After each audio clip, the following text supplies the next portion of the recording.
Let's get nasty on a Thursday. It's the Fast Lane on 101 ESPN with Brad Thompson in today for the full show. And Andrew Marsh. I'm Anthony Stalter. 203, your time check is brought to you by Clarkson Jewelers, an officially licensed Rolex jeweler. BT, the Blues fall last night to your Vegas Golden Knights. They do not repeat the performance from the other night. May or may not have got a little bit of help from some officials who allowed Vegas to have, I think, final count was 19 power plays. I believe Vegas was on. About 19. Marsh, you got that number officially? Yeah, it was something, maybe 19 minus 11, but... there you go. Either way. It was a lot. So about 19, Brad. Well, Anthony, unlike you, I'm a professional. I didn't throw a Golden Knight party after and during the victory last night like you did with the Shark Party. You had to go grocery shopping because you swapped out cilantro for parsley. So that's why you had to cancel the party. I told you that in the trust tree, Anthony. I didn't think that was something that we were going to bring here. Yeah, I was into the grocery store yesterday, Anthony, with some ingredients to just make guacamole fairly easy. And what kind of a monster puts the parsley and the cilantro right next to each other? I sent you a picture of it from the store. Simple mistake. Do you think that the security for these grocery stores do that and then they just watch? I mean, I guess they wouldn't know. Well, how would they know what I'm making, Anthony? Darn it. I thought about that right after I said it. Maybe it's just a personal thing where they just know somebody's going to make the mistake, so they just kind of laugh about it. It is one. I might have caught it had I gone through the regular checkout line, but I went out the self-check. I must have got to the grocery store at the, we'll call it the older time to go to the grocery store, where nobody wanted to touch the newfangled machines, but everybody wanted to wait in a really long line. I'm like, forget that, I'm not doing it. Right. But had I done that, when they were ringing it up and I'd have seen like parsley pop up, I'd have been like, no, I got cilantro. And then they'd be like, no, you didn't, you idiot. You got parsley. And then it maybe wouldn't have had to make a trip back. Either way, let's get back to the business here. Look, it was a start to that game last night, Anthony, that it looked like it was going to be all gold for the Blues. Like, it was a great start, even though they fell behind, and that has been the death of them. Turns out still to be the case. But they gave up the first goal. Then they respond with a pair of them, and then it's just penalties. And let's go. Good news. Good news, Anthony. They killed off 6 penalties. Killed 6. Needed 8. Like that ends up being the nuts and bolts of it. Like, what was your biggest takeaway, Anthony? Was it the fact that was it referee based? I know you alluded to that a little bit. Was it just the topsy-turvy nature of what is the 2023-2024 Blues? Like, what did you take away the most out of that one? Look, here's the thing. We could talk about kind of the issues with the penalties and some ticky-tack calls, and I think that's the case, but the bottom line is you gave up, again, a bunch of shots. I mean, Binnington allowed 5 goals on 48 shots. 48. He faced 34, I think, in Vegas. 48 last night. This is a problem. So when you have a night where the referees are blowing whistles for the other team, it's going to compound the issue. But you gotta fix why you're giving up 48 shots in a game to Vegas. Of course you're going to put 6 of them in, or 5 into the empty netter. The idea, too, Anthony, and you're absolutely right. I mean, look, you're going to give up when you're a man short for like 13 minutes, whatever it ended up being total, you're going to give up a lot of shots. That is part of it. The thing is, too, and again, I'm not laying this at the feet of the officials. They were not great in the game. I agree with some of the ticky-tack stuff. And one thing to point out, I think that if you're just looking at this on the surface, say, wow, look, this is a team. You knew it was going to be an influx year. They're probably a group that is not disciplined. No, it's an extremely well-disciplined team. Coming into the game, they were the least penalized team in the NHL. So this is not like a normal thing for Craig Berube's team. So yeah, some of these, whether it's a tripping, a hooking, a slashing that you didn't like, a lot of it is because you're chasing the game. This is something we've seen over the years. I think we saw them chasing a little bit in the second, whether the calls were legit or not. But I feel like that part of it is a one-off. And you know this, Anthony. The Golden Knights are a team. They're going to be able to generate generate offense. They're going to do it on pretty much anybody in the NHL. The last thing they need is a little help and need that man advantage, and unfortunately the Blues just gave it to him too much. Yeah, big time. Now, Marsh was in the building last night. Marsh, why don't you tell everybody what happened to you when you went to the game last night?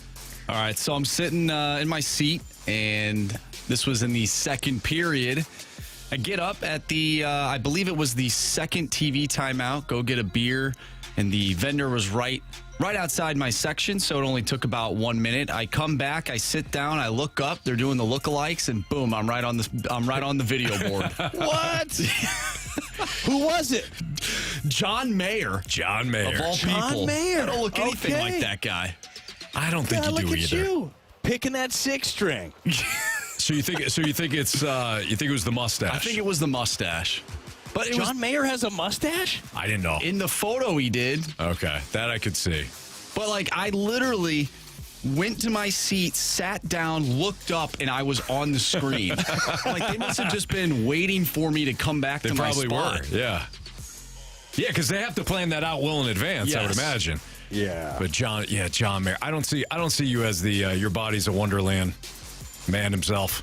So, yeah, I mean, it could be it's fun worse. though. Yeah, it could be way worse. Yeah. I mean, they could have had Sloth on the screen for you. Yeah.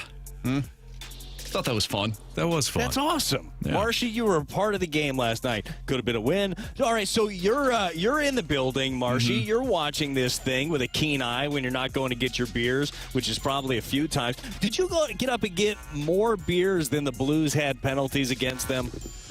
No. That would have been expensive night. that actually would have been insane. Yeah. Yeah, that'd have been expensive. let's hope you got an Uber so there, kid. You're right I there. did get an You're Uber. watching There it. you go. What was the vibe in the building when it came to the officiating? Was a lot of it laid at their feet? Yeah, I saw a tweet that Jeremy Rutherford put out last night that this was the loudest that he had heard fans booing referees in quite some time, and I would agree with him. Like, it was bad, at least in the third period.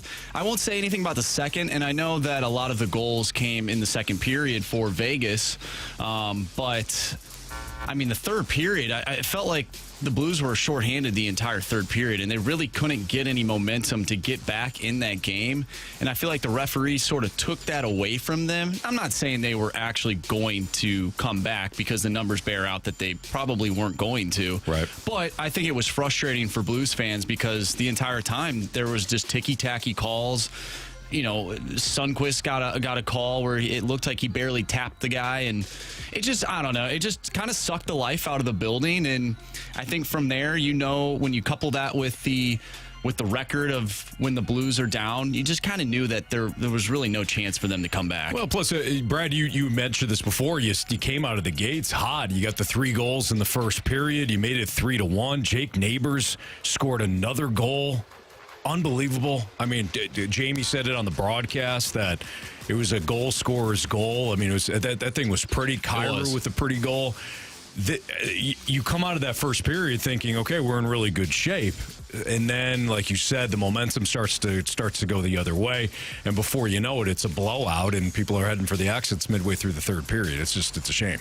It is a shame. I wanted to get your guys' take on this one also. And Marshy, I mean, you played hockey for a long time and know the goalie position really well. What was your take on the Marchessault goal, the one where Carlson was coming in, skate ends up hitting Binnington, they don't look at it, don't challenge the play? That was, you know, I mean, anything could have shifted things on a dime during that game, but that was a momentum shifter. What was your take on that? Should that have been a penalty, and do you think they should have looked at it?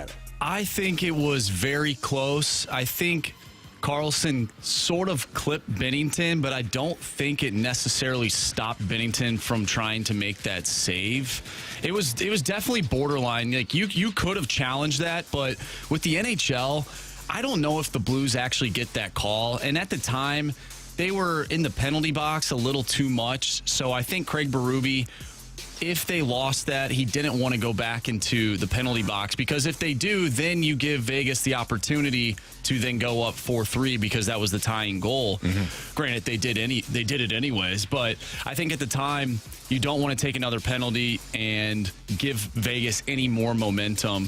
So I don't mind it. I actually don't think that they would have, even if they did challenge that, I don't think they would have won the challenge. So I'm okay with them not challenging it. That's Andrew Marsh, Brad Thompson. I'm Anthony Stalter. It's Fastlane on 101 ESPN. Juan Soto officially dealt to the Yankees. And a lot of Yankees fans right now are celebrating. A lot of MLB writers are, breaking down once again another powerful lineup. I want to ask Brad something, though, about this Juan Soto deal that might not sit well with the people that think that, well, the Yankees lined up perfectly again. They got a monstrous lineup here. Yeah, but that's next on 101 ESPN.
So the blockbuster deal between the Yankees and Padres became official last night. The Yankees acquired Juan Soto and Trent Grisham from the Padres for Michael King, Drew Thorpe, Johnny Brito, Randy Vasquez, and the catcher Kyle Higgy. Or Kyle, go for it, Brad. Higgy, wait, what? Kyle Higgy. Higashioka. There we go.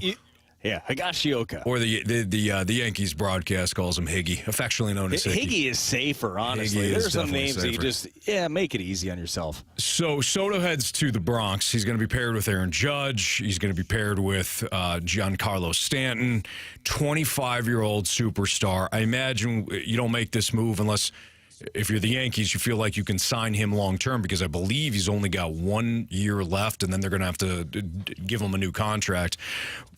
Brad, when first blush, Yankees get Juan Soto and Trent Grisham, what do you think?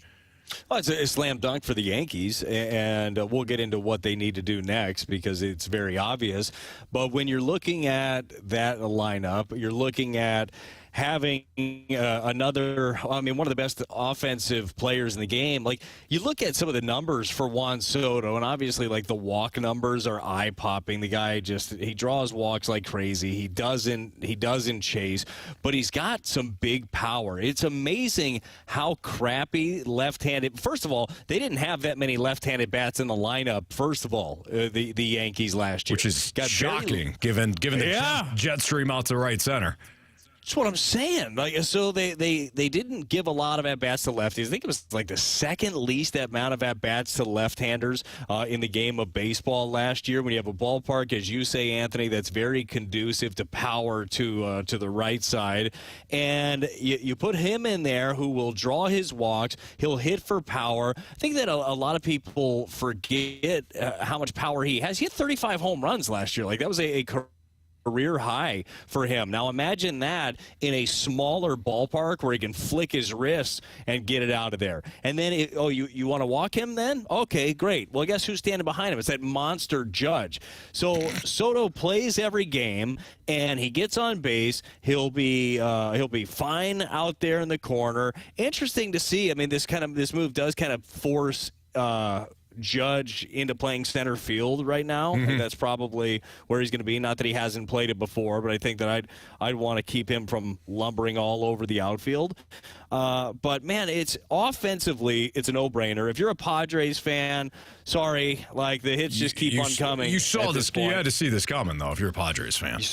You saw it coming a couple of years ago when they signed all those players, and then a year later they redirected a bit. Now, it's one, they still have a decent nucleus. You look at the Padres. When you have Manny Machado, when you have Fernando Tatis Jr., I like my chances over there. They got some good ball players, certainly. They don't have a pitching staff. Like, two of the guys that they just got in this deal back are likely to be in their rotation right now. So it's a tough deal for the Padres. But, Anthony, the big question is that enough for the Yankees to win? I don't think it is. It's not. We've seen this before. Specifically with the Yankees, and we were reminded of it. It was in our face last year as Cardinals fans. If you don't have pitching, you won't win. You may win a division, you may win a wild card spot, but you won't win big if you don't have pitching. The Yankees have the AL Cy Young winner in Garrett Cole. After that, it is a bunch of what ifs. Carlos Rodon hurt for most of last season. Nestor Cortez, Nasty Nestor, hurt a lot of last season. Wasn't what he was. Starts. Yeah, 2 years ago. You go on from there. You got Clark Schmidt, he's like a number 4. He's fine. And then it's like Luis Gil and whoever else they might wind up picking up. The Yankees have been like this for a while, and we have fallen in love with the lineup.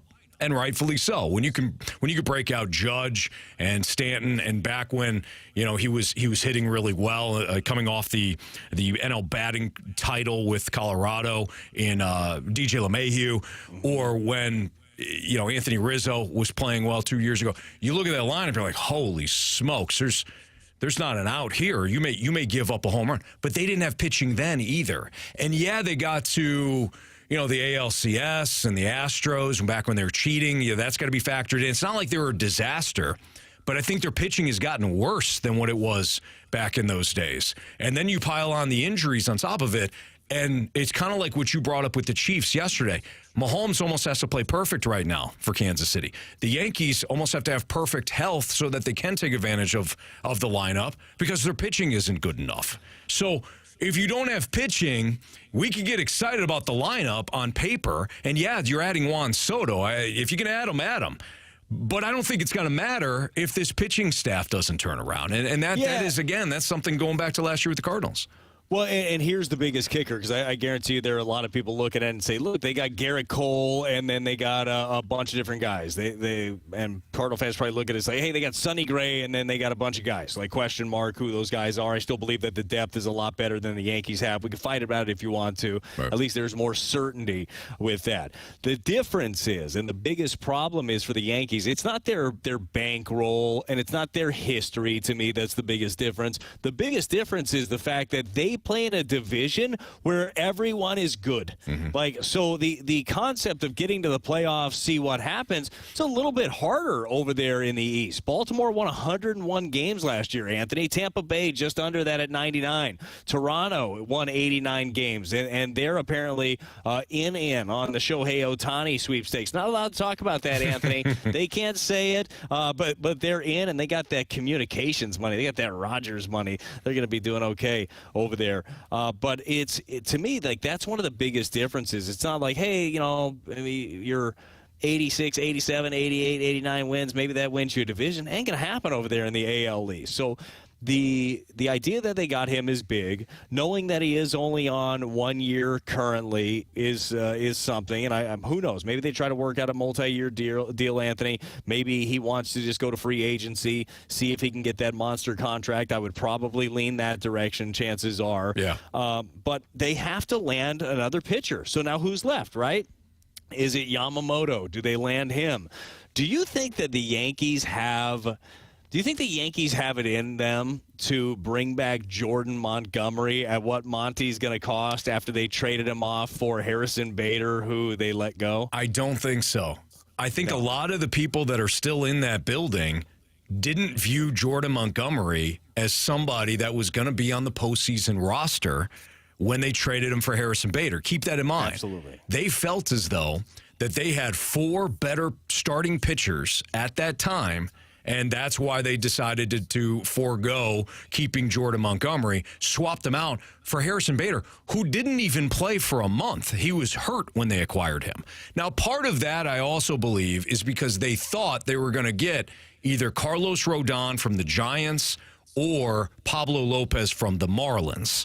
They thought they had a deal in place, and therefore they're okay to give up Jordan Montgomery. So that also, you have to factor that in. But that's still... even with that, Brad, this is still an organization that didn't think that Jordan Montgomery was anything more than a 5. So do they look at it now and say, oh, yeah, we were wrong, let's bring him back at what's going to cost us an arm and a leg? I don't think so. I think that they'll pivot to somebody else. Well, and I guess the question is the who else? Because you've seen some middle range starting pitchers come off the market. Could you see Blake Snell go there? I don't. Yes, I guess. I mean, I can because he's got dominant stuff. I think that teams are so concerned about Snell because they don't know what he is. Mm-hmm. Like, they don't know exactly what you're going to get. It's kind of a scary proposition when you got a guy that, like, leads the league in walks, throws 100-plus pitches to get through 5 innings every time. Cy Young. That both Cy Youngs, Brad. Two times, right? He's like, he's won it twice, but it's... You're going to have to pony up probably 7-8 years to end up getting him, and there's a lot of risk involved in that one. But there's also a lot of risk involved if you're the Yankees. You go out there, you make a big trade, you bring in Juan Soto. Expectations have been through the roof. It's been since 2009 since they've not only won but been to a World Series. Like, the expectations are through the roof, and I think that there's a lot of pressure to bring that pitching in. I still would be surprised if Snell landed there. I think that the 2 New York teams are just duking it out right now for Yamamoto. Yeah. I feel like he might as well buy a place in New York, but they're just fighting to see which one gets him. You might be right on that. It's going to be fun. I don't know. It's going to be fun seeing the rest of the offseason play out. One big domino falls, and it's also going to be interesting to see what the Padres do now that they dealt Soto. I don't think he's going to be the only one. With Brad Thompson, I'm Anthony Stalter. It's the Fast Line on 101 ESPN. Could the Cardinals have signed Eduardo Rodriguez? Maybe, but he's gone now. He's going to be an Arizona Diamondback. So let's look at what could be left on the free agent market if the Cardinals are interested in adding more pitching. That's next on 101 ESPN.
101 ESPN Sports Center.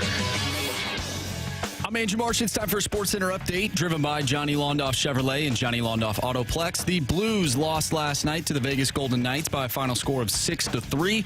They will be back in action tomorrow, taking on the Columbus Blue Jackets. Pregame starts at 5. Puck drop is at 6, and you can catch all the action right here on 101 ESPN. The Yankees acquired Juan Soto in a 7-player trade with the Padres. We just talked about that trade. If you missed that or anything from today's show, make sure you go to 101ESPN.com or check out the free 101 mobile app.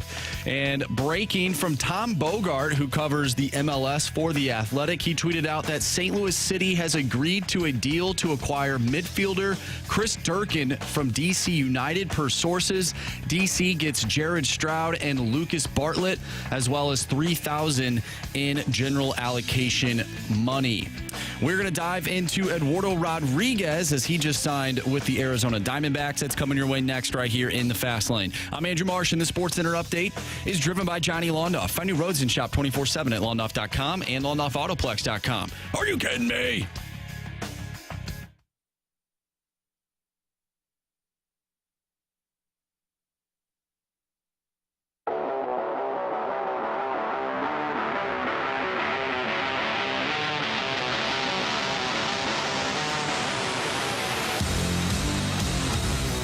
Before BT and I dive into a little Cardinals talk, we also want to give you an opportunity right now to score a Cardinals holiday ticket pack. 'Tis the season of giving, and we here at 101 ESPN want to give you free Cardinals tickets.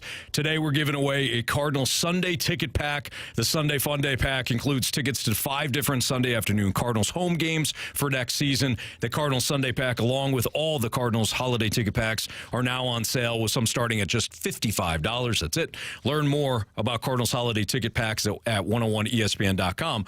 Or you can win the free tickets that we have for the Sunday Fun Day ticket pack right now. Here's your trivia question. The Cardinals played the final game last year on a Sunday. Who did they play? What opponent did they play? Final game last Sunday. BT, I see your hand up. Please put it down. You're not eligible. You know you're in the stadium that day. If you have the correct answer and you are the 101st texter to the Air Comfort Service text line at 314-399-9646, you're going to score a Cardinals holiday pack of tickets. Again, which team did the Cardinals play, and win, by the way, in the final home game, which was a Sunday?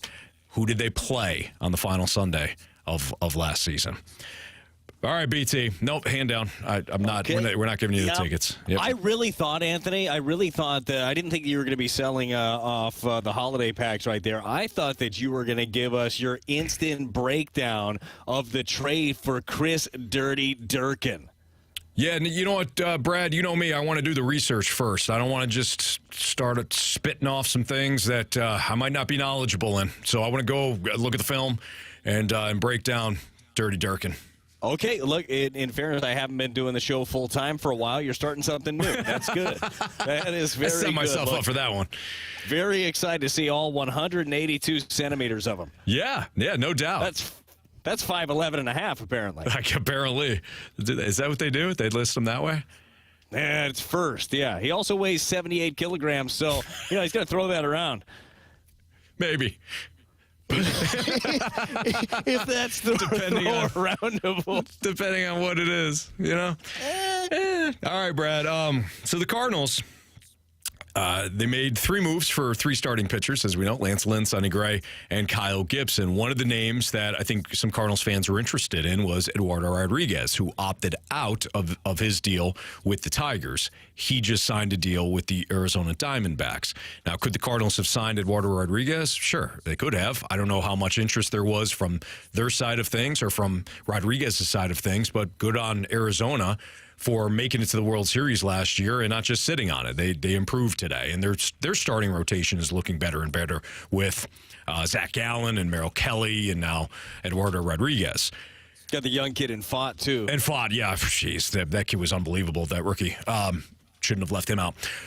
If you're looking at the starting pitching that's left on free agency, I don't know if it matters because I don't think the Cardinals are going to be looking at any free agents. If they do go, I don't know if it matters because I don't think the Cardinals are going to be looking at any free agents. I don't know if it matters because I don't think the Cardinals are going to be looking at any free agents. I don't know if it matters because I don't think the Cardinals are going to be looking at any free agents. If they do go another starting route, BT, I would imagine it would be through trade. Do you have the same feeling? Yeah, I do. Look, the concept or the idea of Eduardo Rodriguez signing with the Cardinals, he makes you better. He makes pretty much every rotation better. He's been a steady guy. He's 30 years old, lefty, good stuff, can have some swing and miss. Like, that makes sense. What I don't think makes sense to the Cardinals at this point, after spending the money that they did on Gray, was having another starter making $20 million. They probably didn't have the appetite for that. So I would agree with you, unless something falls through the cracks and late, somebody needs a deal. Maybe they're looking for a 1 year. Maybe the Cardinals do something like that. But it would surprise me to see them dip their foot in the free agent market. And as we talked a lot about, unless you are jumping into the high end of it, I really don't think that they need to. Like, unless you're adding somebody that's like 1-2 type guy, right. You've got your depth covered now. You've got your innings covered, and you've got a veteran presence. You've got very good leadership, and now you have your young guys kind of where you want them, where they're in a position where they need to pitch well. They need to force your hand to crack this rotation or crack this bullpen or be the first guy that gets called up. When inevitably something's going to happen, like, that's what you want, instead of the situation that you kind of got into last year with the slow start. You trade off pieces, and then you're thrusting guys into action that aren't really quite ready yet. Yeah, no, I completely agree with that. I especially agree with, if you're not going to add to the starting the top of the starting rotation, then why? You could improve. You could look at, let's just take Eduardo Rodriguez, since we know that's not going to happen now. You could have looked at an Eduardo Rodriguez and say, does he improve you more so than like having Steven Matz in the rotation? Absolutely. Steven Matz, you can move to the bullpen. So in that regard, you could have improved. But now that you do have the framework of a rotation, I agree. Unless you're going to add to the top of it with like a Yamamoto, or I don't see them being interested in Snell, but we'll throw him there too since he's one of the top names. If you're not going to do that, then why bother? I think the Cardinals now are going to pivot toward finding a reliever, and they got one yesterday in the Rule 5 draft from Boston. Does he have to be on the 40-man the entire season?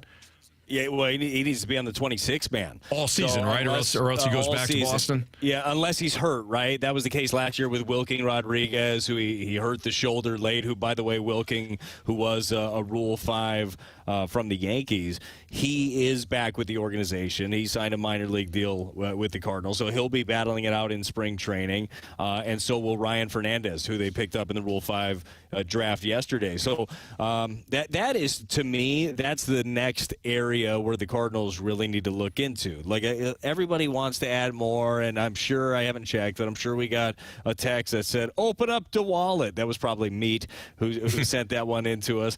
You can afford them. They can afford this. I guarantee we got something from the 618. I'll look in a minute. Probably on Steven Matz. Good call. Good call. He said the other day, wasn't it him that said he's terrible. He should be DFA'd. Yeah, that's correct. Tells me everything I need to know about your sports knowledge. But pretty good. It's fantastic. Yeah, spot on. Well, DFA the guy. He's making $11 million a year. Left-handed, talented. It's fine. I wish somebody would DFA me. Get all that cash for a couple of years, sit back, do nothing. But I think that's where some of the attention needs to be focused now, is shoring up things in the bullpen. Because as Anthony, as we talked about a little bit the other day, what are your sure things when you're looking at the bullpen of 2024 for the St. Louis Cardinals? You like Ryan Helsley, obviously. When he's out there, he is one of the most dominant arms in baseball. You hope for a bounce back from Giovanni Gallegos. I believe that last year was a bit of an outlier for him. At least that's been the case at the big league level. He's been a steady presence for you. And then kind of what is after that? Jojo Romero, I think, got to the point before getting injured that you were trusting in him. I know they like what they got out of John King while not overpowering. He went in and got the job done. Now you have Ryan Fernandez. But who else? Who else ends up popping up? Andre Palante has got a lot of run the last couple of years. Is it him? Can they add a veteran? Do they add like another swing type guy that is fighting for innings as well? And does that guy, Anthony, come via the free agent market? Tons of relievers out there. Do we see Jordan Hicks reunited? Yeah. And it feels so good. I would like to see that. as one I of wouldn't mind it. the moves. I thought he came into his own last year when he earned the closer spot and then earned it by sticking around. I don't disagree. I think that it comes down to money, and I think that that's kind of one of the reasons that they made the decision to move on from him is they were kicking around numbers. They were too far off, and they figured, okay, well, we can revisit this in the offseason if we want to, but we got to be able to get assets in a trade back. I can see Chris Stratton, while not the sexiest pick, a veteran that takes the ball every day is very important. Mm-hmm. Who traded for Chris Stratton, Anthony? The Rangers. Traded for Chris Stratton. The Rangers. I was going to say the Cardinals, because, as we know. Well, good call also. That would have been right. There are more than one correct answer to some of these questions that I end up asking. But, yeah, the Rangers traded for him, traded for Montgomery, obviously, because they wanted another presence in their bullpen, a guy that could take the ball, a leader. I think that the Cardinals still need that, even more of that in their bullpen. And will they be able to flip one of their outfielders potentially? Maybe that is Tyler O'Neill. Maybe that's somebody else for that bullpen help. That's going to be interesting here in the next couple of months. Yeah, and some other names that are available right now in free agency. Liam Hendricks, a big name. Josh Hader, a big name. Outside of that, Will Smith. I don't know if he's a bigger name, but Craig He's won the World Series 3 years in a row, Anthony. Well, bring him in. He's three different teams. He's the Pat Maroonish of Major League Baseball, so bring him in. He is that. Craig Kimbrell signing a deal with the Orioles, I believe, yesterday. Correct. So he's off the market. All right, it's Fastlane on 101 ESPN. Outside of course, Tom Brady leaving them, where did it all go wrong with the Patriots? And are we watching Bill Belichick's final 4 games with New England starting tonight in Pittsburgh? That's next on 101 ESPN.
With Brad Thompson and Andrew Marsh, I'm Anthony Stalter. So tonight, the Steelers host the Patriots in what could be like a 10-7 game.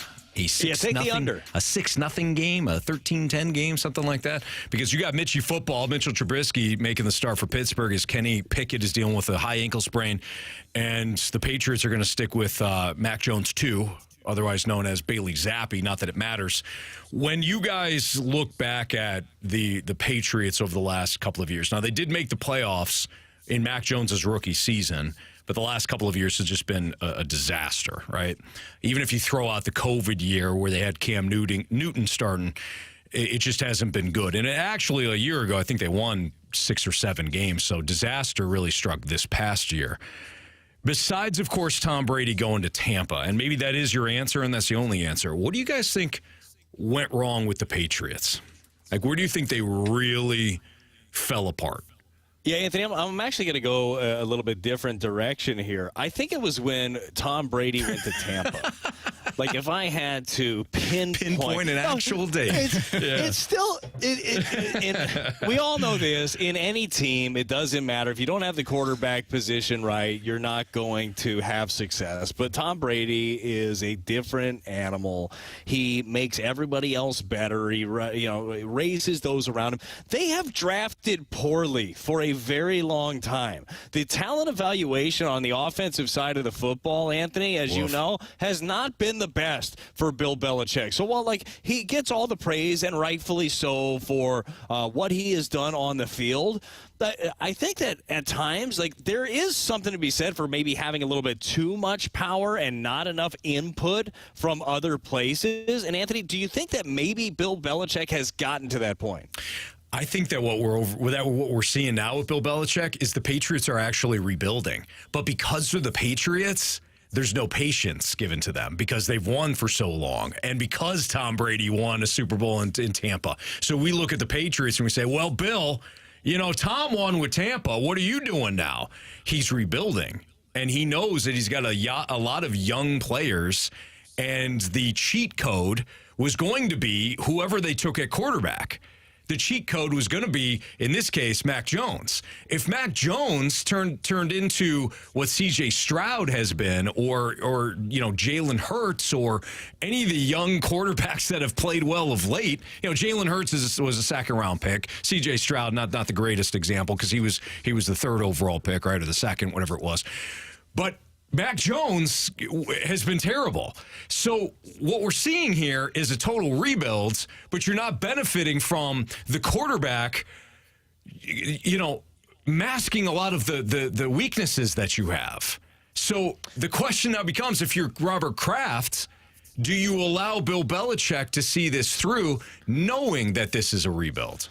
Well, two things. One, what about Mac Jones? It ever looked like you rattled off some real dynamic, athletic quarterback? What about Mac Jones looks like dynamic or scary? Like, you see the league trending in one direction, and then you go safe, right? Let's go with the safe guy. He'll follow me because I'm a rule guy, and we have rules here, and I don't care if it snows 10 feet. You better be here a few hours early, which, by the way, I love all those things. Yeah. But, the league is trending in a certain direction, and maybe he is not ready or willing or believe.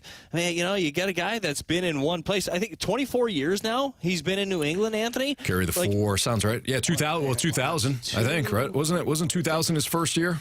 Anthony, just trust me. Let's call it 24 years. Fair enough. 24 years he's been in New England. Chances are nobody ever pushes back. Nobody's ever going to say, I don't know if you should do that. Sometimes you need a little bit of a clean slate. And to answer now the second part, or the actual question that you asked, I think it's time. I think that it is time for something new in New England. The best voices start to get drowned out. I don't care how impactful they are, and it also doesn't mean that Bill Belichick cannot pop up anywhere else. I'm sure there will be some suitors. We've talked about Washington in the past. They've been linked to him.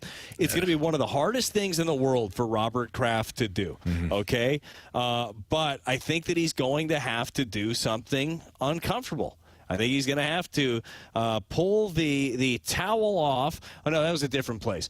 But this is one where he's going to have to. Yeah, I can't verify how many times he's been to Florida recently, Brad, so that. Don't forget to use a towel. Both these situations could be hard. That's all I'm saying. Maybe. I don't know. But I think that he needs to do it, Anthony. What do you think? And now I'm talking about firing Bill Belichick. Oh, yeah, no, Belichick, no. Yeah. The football fan in me hopes that he does, because I would love to see Bill Belichick not go to Washington but go to the Chargers and have Justin Herbert ready-made and then just build the defense. Because one thing that Belichick really hasn't been able to do, and we've seen that now, is find the QB. Tom Brady was a 7th-round pick. Let's not get it twisted here. It's not like Bill Belichick saw what Tom Brady had and took him in the 3rd round because everybody else had him in a 7th, but he was just going to guarantee that he got Tom Brady. No, it fell to him. So, or 6th round, whatever it was. The other guys that he has brought in, Jimmy G. There's a long list before them too. Matt Castle, Zach Mettenberger. There are guys that he took in the 2nd, 3rd round that maybe a lot of people thought we're going to be the next. He's never married the system to the QB. So to your point, Brad, if you're Robert Kraft, you either go to Bill and say, hey, we're moving on, or 2, I need to bring in another voice, specifically one that's going to know what he's looking at from a quarterback standpoint so that we can get you some help. He has never married the QB to the system. He hasn't had to. He's had Tom Brady. So he either moves on, he goes to a team that already has a QB and he can just build the defense, which is his specialty, or like I said before, Robert Kraft's going to have to get somebody else in there, assistant coach, an OC, that Bill relinquishes some power because clearly that side of the ball is not his forte. I was driving around today, Anthony, and I was listening to, I bounce around all the stations. I mean, usually pegged right here on 101 ESPN, but I was listening to, it must have been a commercial break. Sure. Not that I don't listen to those two. I listen to everything. But it was NFL Network I was listening to, and it was Charlie Weiss who was on there. Who, I mean, half the time he's sleeping. But yeah. The NFL guys aren't great. Dude, like there are just times where I'm snapping at the radio, Charlie. Yeah. But he did say, and I forget, it might be Dave Leck is who he was on with. I forget who it was. But he was saying, he's like, I just want to remind all the Patriots fans out there, that final home game, and I think it's against the Jets, you might want to go pay your respects to Bill Belichick. Like he felt pretty adamant. He's like, I'm not saying, I'm just saying. Yeah. That might end up being the way. At some point, not everybody rides into the sunset the way that you wanted. Mm-hmm. And we also know that there are plenty of managers out there, head coaches out there that they can't just quit. They can't just retire and go sit in a front office or go work for the league. They're going to come back and manage the White Sox or whatever your scenario is. Like that, because it's in them, right? So Bill Belichick is if things do end for him, he's not going to just ride off into the sunset. But you do know that it's going to be a difficult one to have happen. And again, I don't wish anybody to lose their job, Anthony, but I think it's the right thing to happen if you're the Patriots and you want to start something new. I think he's lost his magical powers, to be honest, because you look at just sports in general these days, you look at the players. I don't know if there is enough buy-in from all of those players right now. When you had Tom Brady, you could look at Tom Brady, and he was that guy that was putting in the work, that was playing by Bill Belichick's rules, and they were being rewarded for that.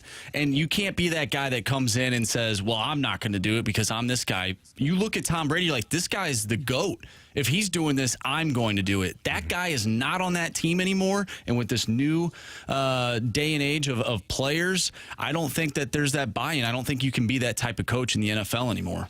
Marshy, I think you're bringing up a ton of very good points. And Anthony, here's the one. And this might be a key with Bill Belichick, and this is why it might not work if he were to go to the Chargers.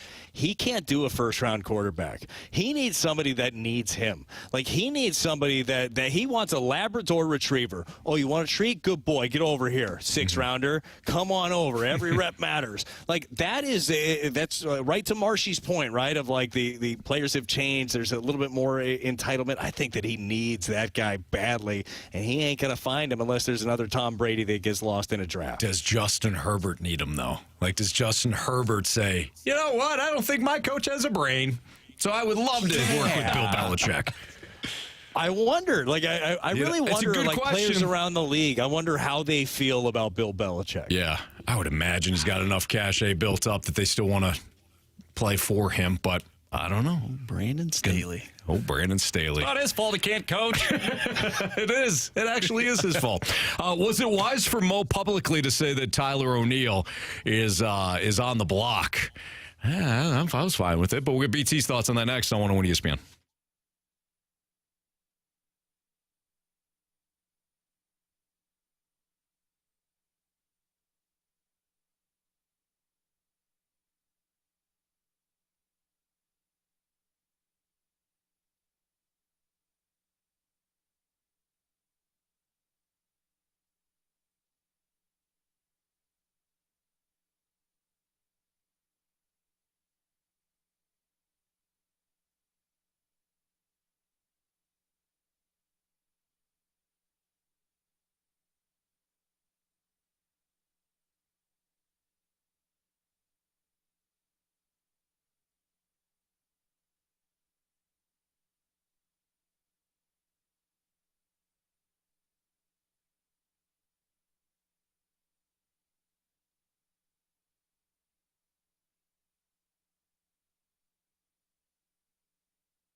Was it wise for Mo to publicly say that the Cardinals are shopping Tyler O'Neill? With Brad Thompson and Andrew Marsham, Anthony Stalter is Fast Lane on 101 ESPN, where it's 3:05. Your time check is brought to you by Clarkson Jewelers, an officially licensed Rolex jeweler. In 10 minutes, we're going to talk more Blues with Chris Kerber, the voice of the Blues, as they fall last night to the Golden Knights. BT, when this question was kind of posed, I just met this with a shrug. I viewed Mo saying that Tyler O'Neill's on the block as a last-ditch effort. I've been referring it to a company or a store saying, hey, don't forget about our clearance sale that we have going on right now. If you're interested, take a look. And then you walk over to the rack and you look through it, you're like, no, I'm gonna pass. And then they get rid of the clothes. I'm sorry, I don't want to be crude to a human being, but that's what I take out of this when Mo mentioned that Tyler O'Neill is still on the block. What about you? Well, look, the question is, like, is it a smart thing to do is to say that? Just thinking about this, Anthony, from a sheer business standpoint, I don't see how it benefits you to keep mentioning it, right, or to bring it up in any way. But if you're going to say it publicly, look, you already know. Everybody around the game of baseball, all of these teams know the situation, and this isn't just the Tyler O'Neill situation. You know of every team and what pieces they are willing to dangle out there, right? Mm-hmm. So it's not like somebody in the industry hears that and it's like, oh, surprise, surprise, Tyler O'Neill didn't even know that this guy was out there and he was available. That being said, I don't know if the constant reminder is necessary. You want to get the most that you can out of Tyler. If they really wanted to trade Tyler O'Neill last year, Anthony, they could have gotten rid of him. The reason that they didn't is they did not feel like getting fleeced for the player because they still believe, and that's what they needed somebody else to believe, and it's easy to do in the player that was there in 2021. And if you're just going to get a throw-in on a deal for that type of guy and then he goes off and tears it up somewhere else, how do the Cardinals look, Anthony? Great. Not great, not super. And then it'll be like, they can't evaluate talent, even though this guy couldn't stay healthy for a couple of years and he just wasn't on the field for you. And I'm sure that you guys talked about already. Did you guys talk about Scott Boras, Anthony, and his comments? No. So Scott Boras at the winter meetings, he does his big diatribe where he's talking about all of his different players, and he was asked about Tyler O'Neill, and he says, well, Tyler O'Neill, he's 8th in the MVP voting, 30-plus home runs, won 2 Gold Gloves. He said, the talent evaluation of the Cardinals. It's nice to know that they have players that reach higher levels than that, I guess. I don't know. So just taking shots. I mean, Boras is in there, boom, body shots left and right. It's like, Rosarena, Odolis Garcia, Lane Thomas, good outfield, by the way, really, the 3 of those guys. But he is trying to build up his client. That's the agent's job. He is obviously building him up off of his platform year of 2021, where he was 8th in the MVP voting. Unfortunately, the last 2 years have not gone that way for Tyler O'Neill. The value at this point, though, Anthony, how can it get higher? Do you see a situation where somebody do you wait until spring training and just hope somebody else's outfielder gets hurt and then maybe they give you a little bit more? I feel like if you really want to focus at bats on some other players and you're really just ready to move, then you got to kind of just pull the Band-Aid off, get what you can get for the player and move on. Yeah, this is spoiled milk. It's done. It's done here. I wonder if he drinks milk, Anthony. No. I wonder if he's more maybe stays away from the typical dairy stuff. Oh yeah, he's probably water, and that's it. Maybe a little almond milk, maybe. Maybe. Sure, he gets his calcium, a bunch of whey protein too. So they get that. I'm not saying he stays fully off the cow. Right. I don't think, Brad, that. I mean, this isn't even hindsight anymore. The Cardinals have missed on their opportunity to move Tyler O'Neill several times over. Not all their fault. He also has been banged up the last couple of years. I get why they didn't want to do it after 21. I mean, if they had a little bit of foresight, you say, well, is this the real guy? Because if not, let's sell high now. But I understand. Honestly, the smart move was to not give him a big contract at that point. That's exactly what I was going to say, Anthony. You talk about dodging a bullet, Let's see it again. And then he couldn't. and the arbitration case came, and maybe that domed him up the following year, whatever. They have held on to him to the point where he has no value. The value now is just moving on from the player and being done with it. You have your outfield. It's going to be Walker, Edman, and Newt. You have your fourth guy in Dylan Carlson, and then you have a couple of guys off the bench in Richie Palacios and break in case of emergency, Alec Burleson. That's it. You don't why hang on to O'Neill at this point? You're not going to get anything for value out of him. You're just not. It's time. It's time to pull off the Band-Aid. I'm with you. I think that if you are hanging on to it, it doesn't sound like, at least from everything that we're hearing publicly, right? There's no way that you show up to spring training with him still on the roster. If in fact you do, it seems like it's more of a fear factor that he is not one of those other pieces, that he doesn't turn into the Arozarena story or the Garcia or whatever. Like, that's what it feels like. But as we've talked about a lot, you can't, and I don't believe they do, work from a position like that. It's like, hey, well, this didn't work that time.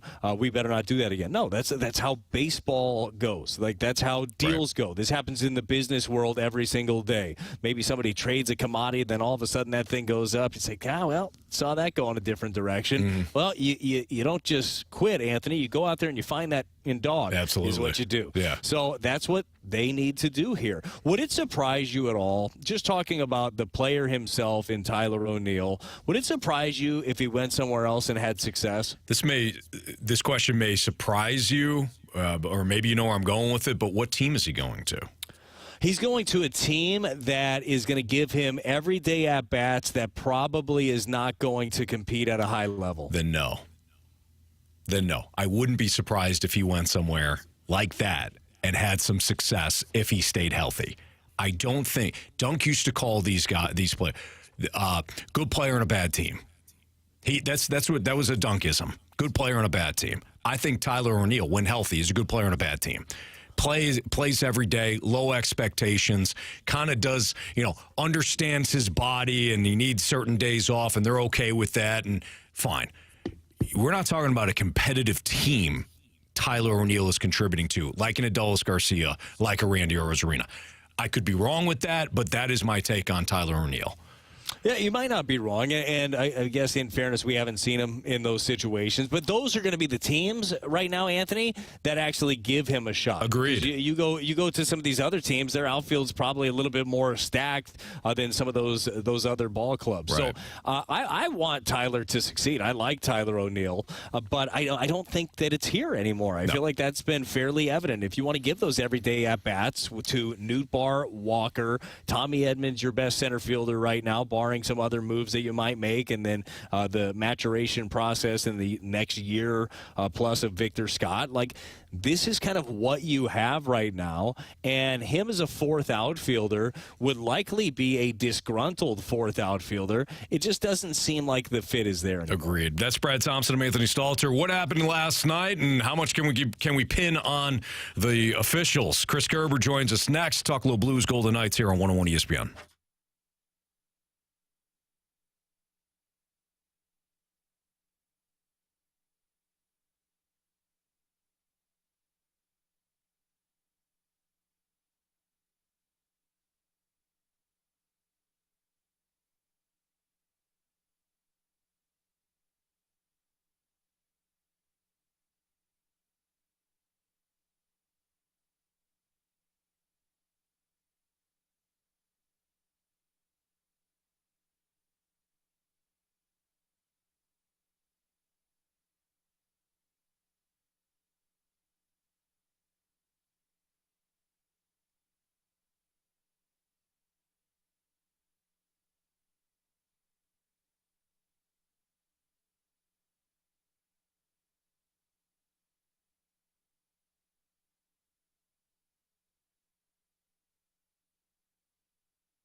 by Scott Lee Heating Company, a proud Mitsubishi Electric Elite contractor.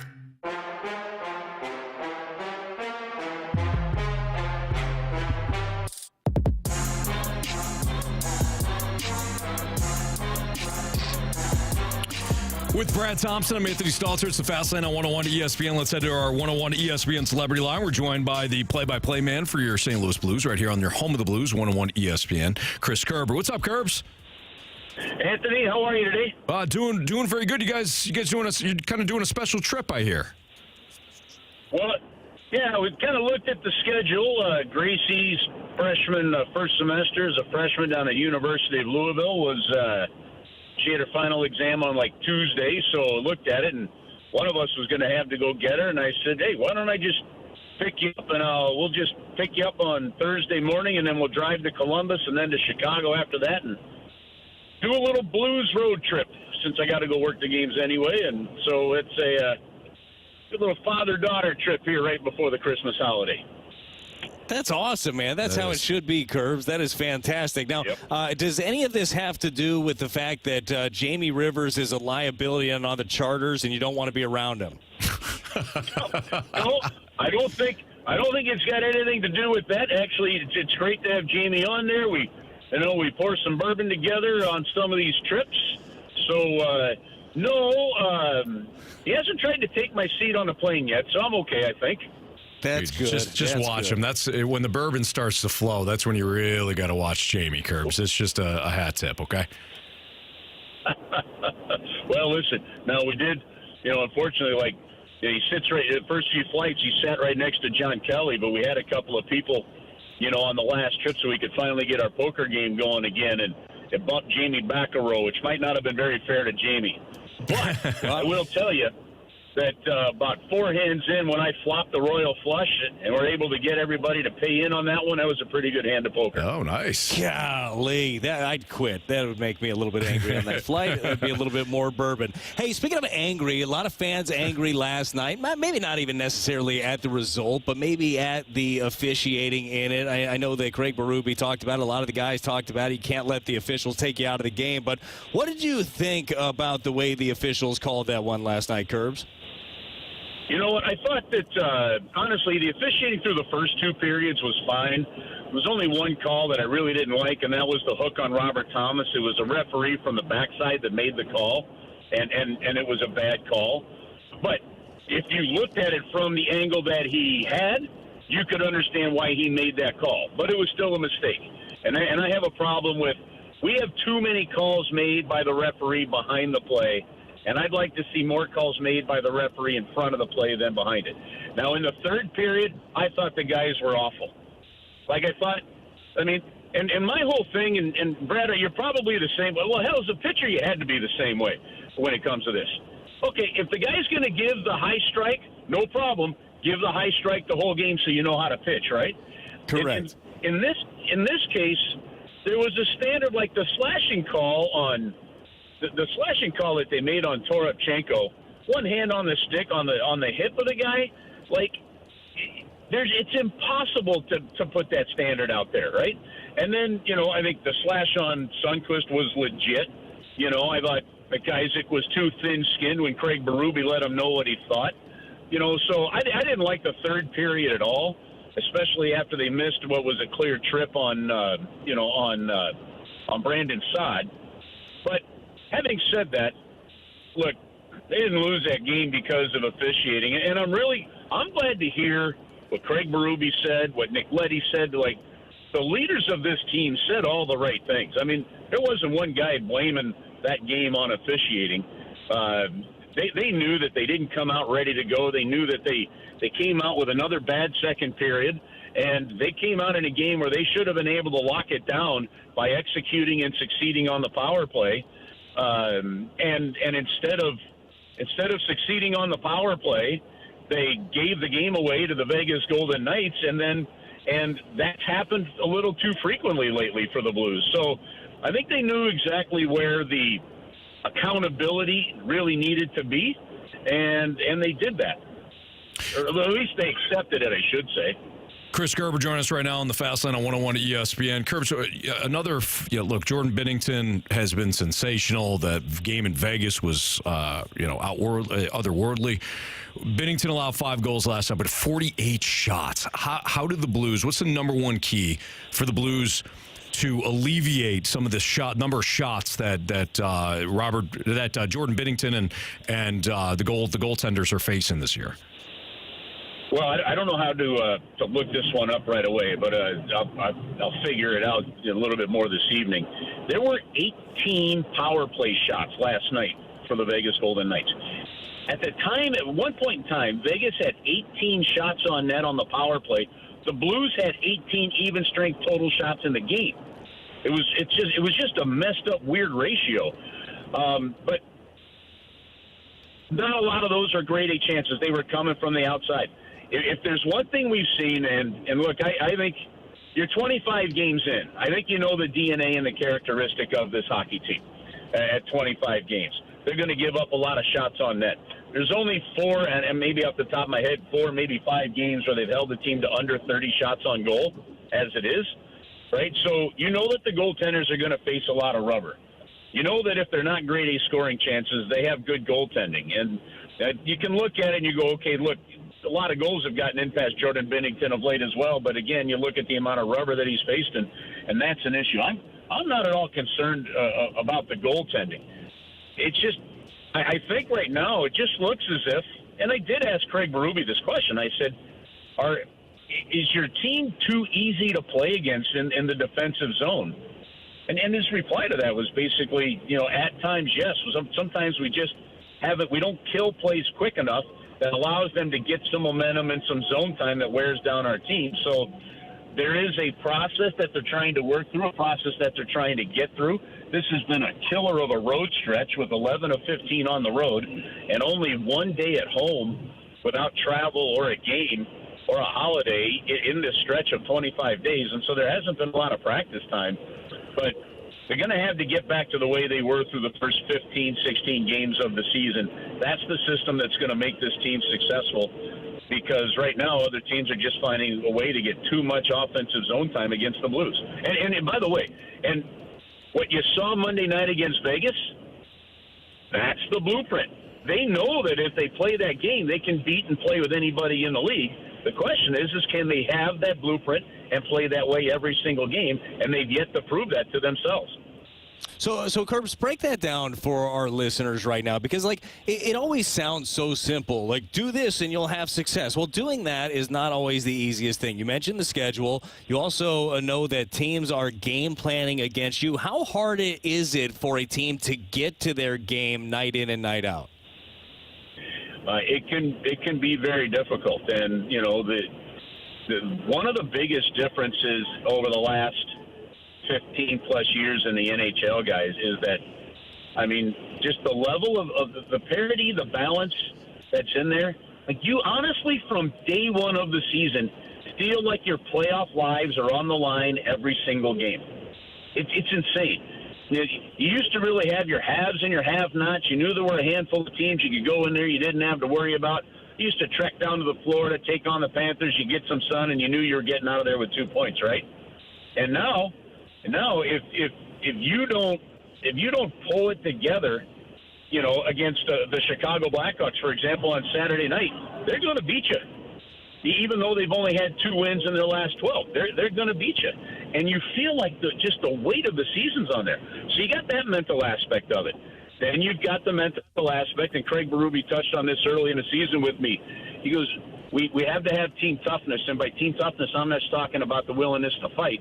He goes, I'm talking about the mental toughness to not just bring your best every single night, but every shift, and how you manage the ups and downs of the game. And they haven't managed the ups and downs of games all that well, which is why the trends are with the other team scoring first and the Blues scoring first are what they are. So it's a difficult thing, but it is a way to succeed and win and play hockey.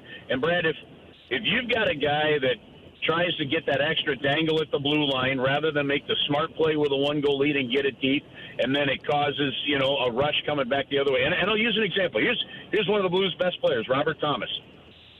High hockey IQ. You've got a 1-goal lead against the Vegas Golden Knights. in Vegas. You're up 1-0. You're in the third period, and he tries to cut back across the blue line rather than just keep the puck on the outside, get it in deep, and get on the forecheck, which had been working. It's turned over. Pavlovic-Nevich then dives to go try to make a play and accidentally trips a guy. It's on that power play that the Vegas Golden Knights score a goal, right?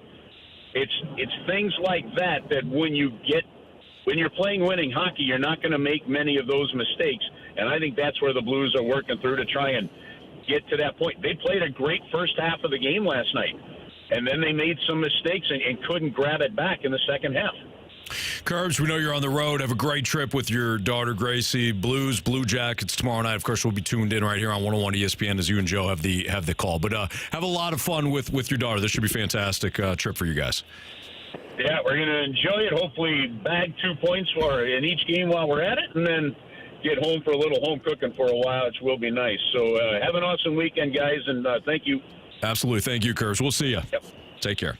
Bye-bye. That's Chris Kerber here in the Fast Lane on 101 ESPN with Brad Thompson. I'm Anthony Stalter. If you want to play hot take or hot garbage by leaving us a sports-related hot take, you can. Just text in right now, 314-399-9646 to the Air Comfort Service text line. We'll play hot take or hot garbage next.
101 ESPN Sports Center. I'm Andrew Marsh. It's time for a Sports Center update brought to you by Saliga Heating and Cooling. The Blues lost to the Vegas Golden Knights last night by a final score of 6-3. They will be back in action tomorrow, taking on the Columbus Blue Jackets. Pregame starts at 5. Puck drop is at 6. And you can catch all the action right here on 101 ESPN. You'll hear voice of the Blues right here on the Blues Radio Network, Chris Kerber. We just talked with Kerbs. If you missed that interview, make sure you go to 101ESPN.com or check out the free 101 mobile app. You'll find it there. It's all brought to you by Dobbs Tire and Auto Centers. We have Thursday night football tonight. The Patriots and the Steelers should be a great game as we kick off this week's NFL slate. We're gonna play hot take or hot garbage. Maybe that is a hot take. Maybe it's hot garbage, but send it our way to the Air Comfort Service. Text line 314-399-9646. Hot take or hot garbage next. I'm Andrew Marsh, and the Sports Center update is brought to you by Saliga Heating and Cooling, independent American Standard heating and air conditioning dealer.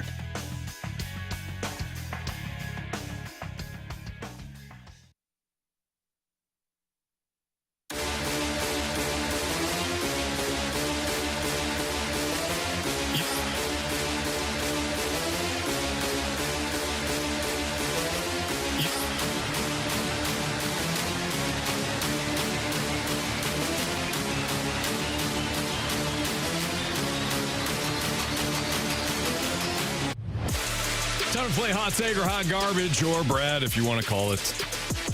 Go ahead. Oh, you get the mute button on. Oh, it feels like true or poo is what I said. I pressed the mute button again. You're fine. It is hot take or hot garbage for now. 314-399-9646 here, Comfort Service text line. Marsh, what are some hot takes? Yeah, this one comes from the 217. Hot take or hot garbage. Cilantro doesn't have much flavor and isn't deserving of its own trip to the grocery store. Oh, that's hot garbage. I can tell you that right now. Parsley, on the other hand, does not have much flavor, and that does not warrant a trip to the grocery store. But when you're making homemade guac, if you don't have cilantro, smashing up your avocado, Anthony, even if you got some green onion, maybe some jalapeno, you're not doing it the service it deserves if it doesn't have fresh cilantro in there. So I'm with you. That's hot garbage. I think it's hot garbage too. Cilantro is a different beast. You get to, like you're saying, with parsley and some of these other spices or whatever family of food they're in. No, but cilantro, you get some fresh cilantro on top of a dip. Yeah, I'm in. Anthony, I'm a bit of a guac snob, too. Are you? Like, at some place, like, I don't like the guacamole dips, you know, the ones where they cheat and, like, mix guac with, like, mayonnaise and makes it, creamy. Like the pre-packaged stuff. Yeah, and some of that's legit, but, like, real deal, you go to a place that does, like, tableside guac and they make it there next to you. It's like, sir, do you want it spicy? I'm like, yeah, make it spicy. And it always has cilantro. That's a must-have. I'm with you. Hot take or hot garbage from the 314. Everything went the Diamondbacks' way last year. They're going to take a massive step back this season and probably miss the playoffs. P.S. Eduardo, not that great. I had him in fantasy. Well, from a fantasy baseball standpoint, yeah, he may not have been great, but he was a better real life pitcher. There's of course a difference. I'm sure you know that. I mean, are they going to take a step back after going to the World Series, after winning a pennant? Yeah, probably. But if you look at it, they do have some good foundational pieces, whether that be Zach Gallen or Brandon Pfaadt or, of course, Corbin Carroll. They've got some good players. Ketel Marte. Will they add to it? Adding Eduardo Rodriguez this offseason is some acknowledgement from the Diamondbacks organization. Like, we're not going to just rest on our laurels here. We know that last year was a bit improbable, but clearly we have something here. I don't think they got to the World Series by accident. As much as it is a surprise, I don't think that they're going to fall to fourth place in the NL West next season. I think the Padres are the ones that are going to stay stagnant. The Giants could be bad again, depending on what they do this offseason. Dodgers are always good, but I don't think that the Diamondbacks are going to just completely fall apart. I don't think that they're going to completely fall apart, Anthony. But remember, they're still a team that only won 84 games. Now, I've seen a team win a World Series with 83 wins, so really they underperformed. What team was that, Brad? Well, it doesn't matter. Just this team, the 06 Cardinals, and boy, they should write a book about it or something. Although 2011 was pretty good. Either way, I can see. I think this is a hot take. I feel like the Diamondbacks, things did end up falling their way late. The Padres well underperformed last year with the team they have. Now, to your point, Anthony, they're not going to be good this year because they're in a world of trouble right now when it comes to pitching. I believe the Giants will make some large strides forward with Melvin as the manager. I think they're going to go out and spend some cash as well. The Rockies are going to rocky, Anthony. That's not going to be good. But I think that I would bet that we will see a playoff field without the Diamondbacks in it.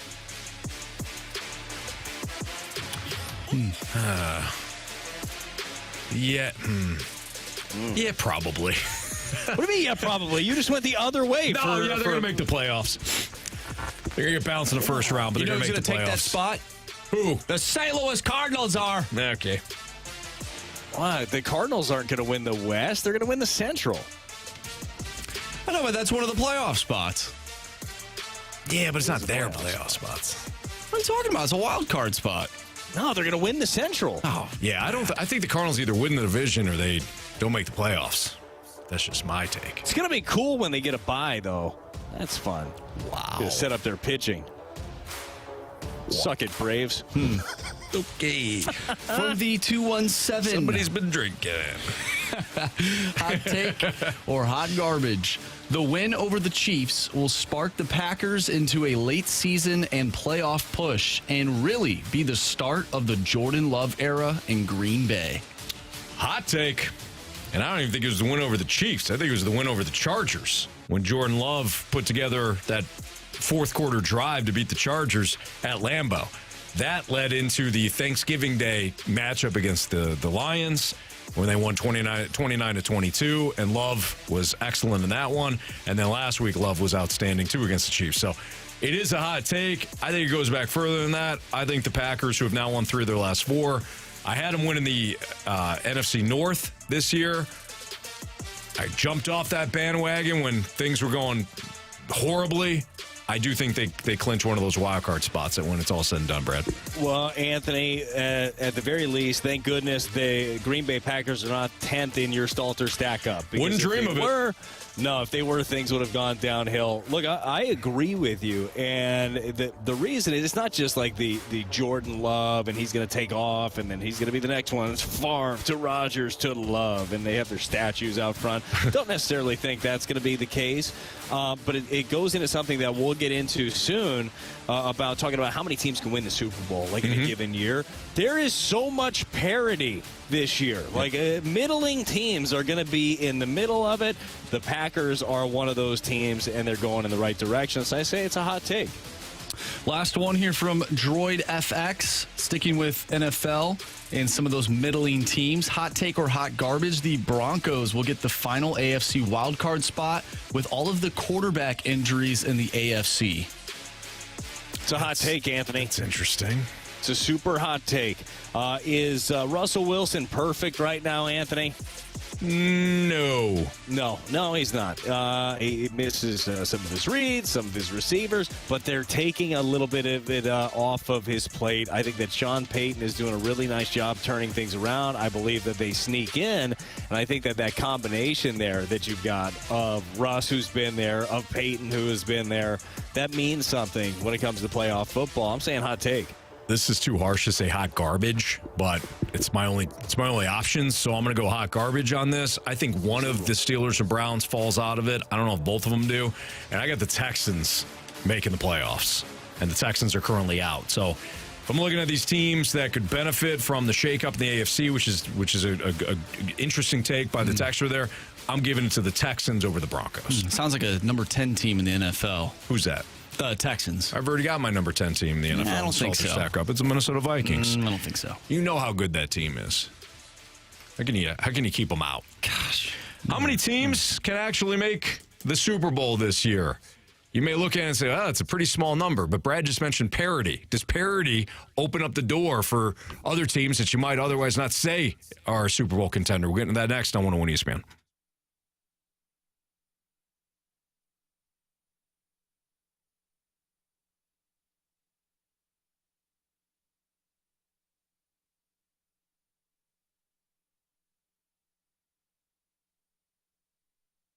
Time for your heating system check. Contact Air Comfort Service at aircomfortservice.com. That's aircomfortservice.com.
Texting privacy policy and terms and conditions posted at textplan.us. Texting enrolls for recurring automated text marketing messages. Message data rates may apply. Reply stop, opt out. Binges, blackouts, regret, shame, trying and failing to drink less or quit. Hi, I'm Jonathan, founder of Or Health. I know how scary drinking too much can be because I struggled with alcohol misuse for most of my adult life. But I also know that it is possible to drink less or quit, and medication can help. Naltrexone is a safe, effective medication that makes it easier to cut back or quit drinking, so you don't have to rely on willpower alone. I started Or Health to make access to naltrexone convenient and private, to help people like me regain control over alcohol. If you're ready to stop drinking or just drink less, text ADULT to 200-300 to get a secure link to Or Health private online assessment. Our licensed medical professionals will evaluate your assessment, and if medication is right for you, prescribe it online. We'll deliver your prescription right to your door. No doctor's office visits required. Text the word ADULT to 200-300 to get started today. That's ADULT to 200-300.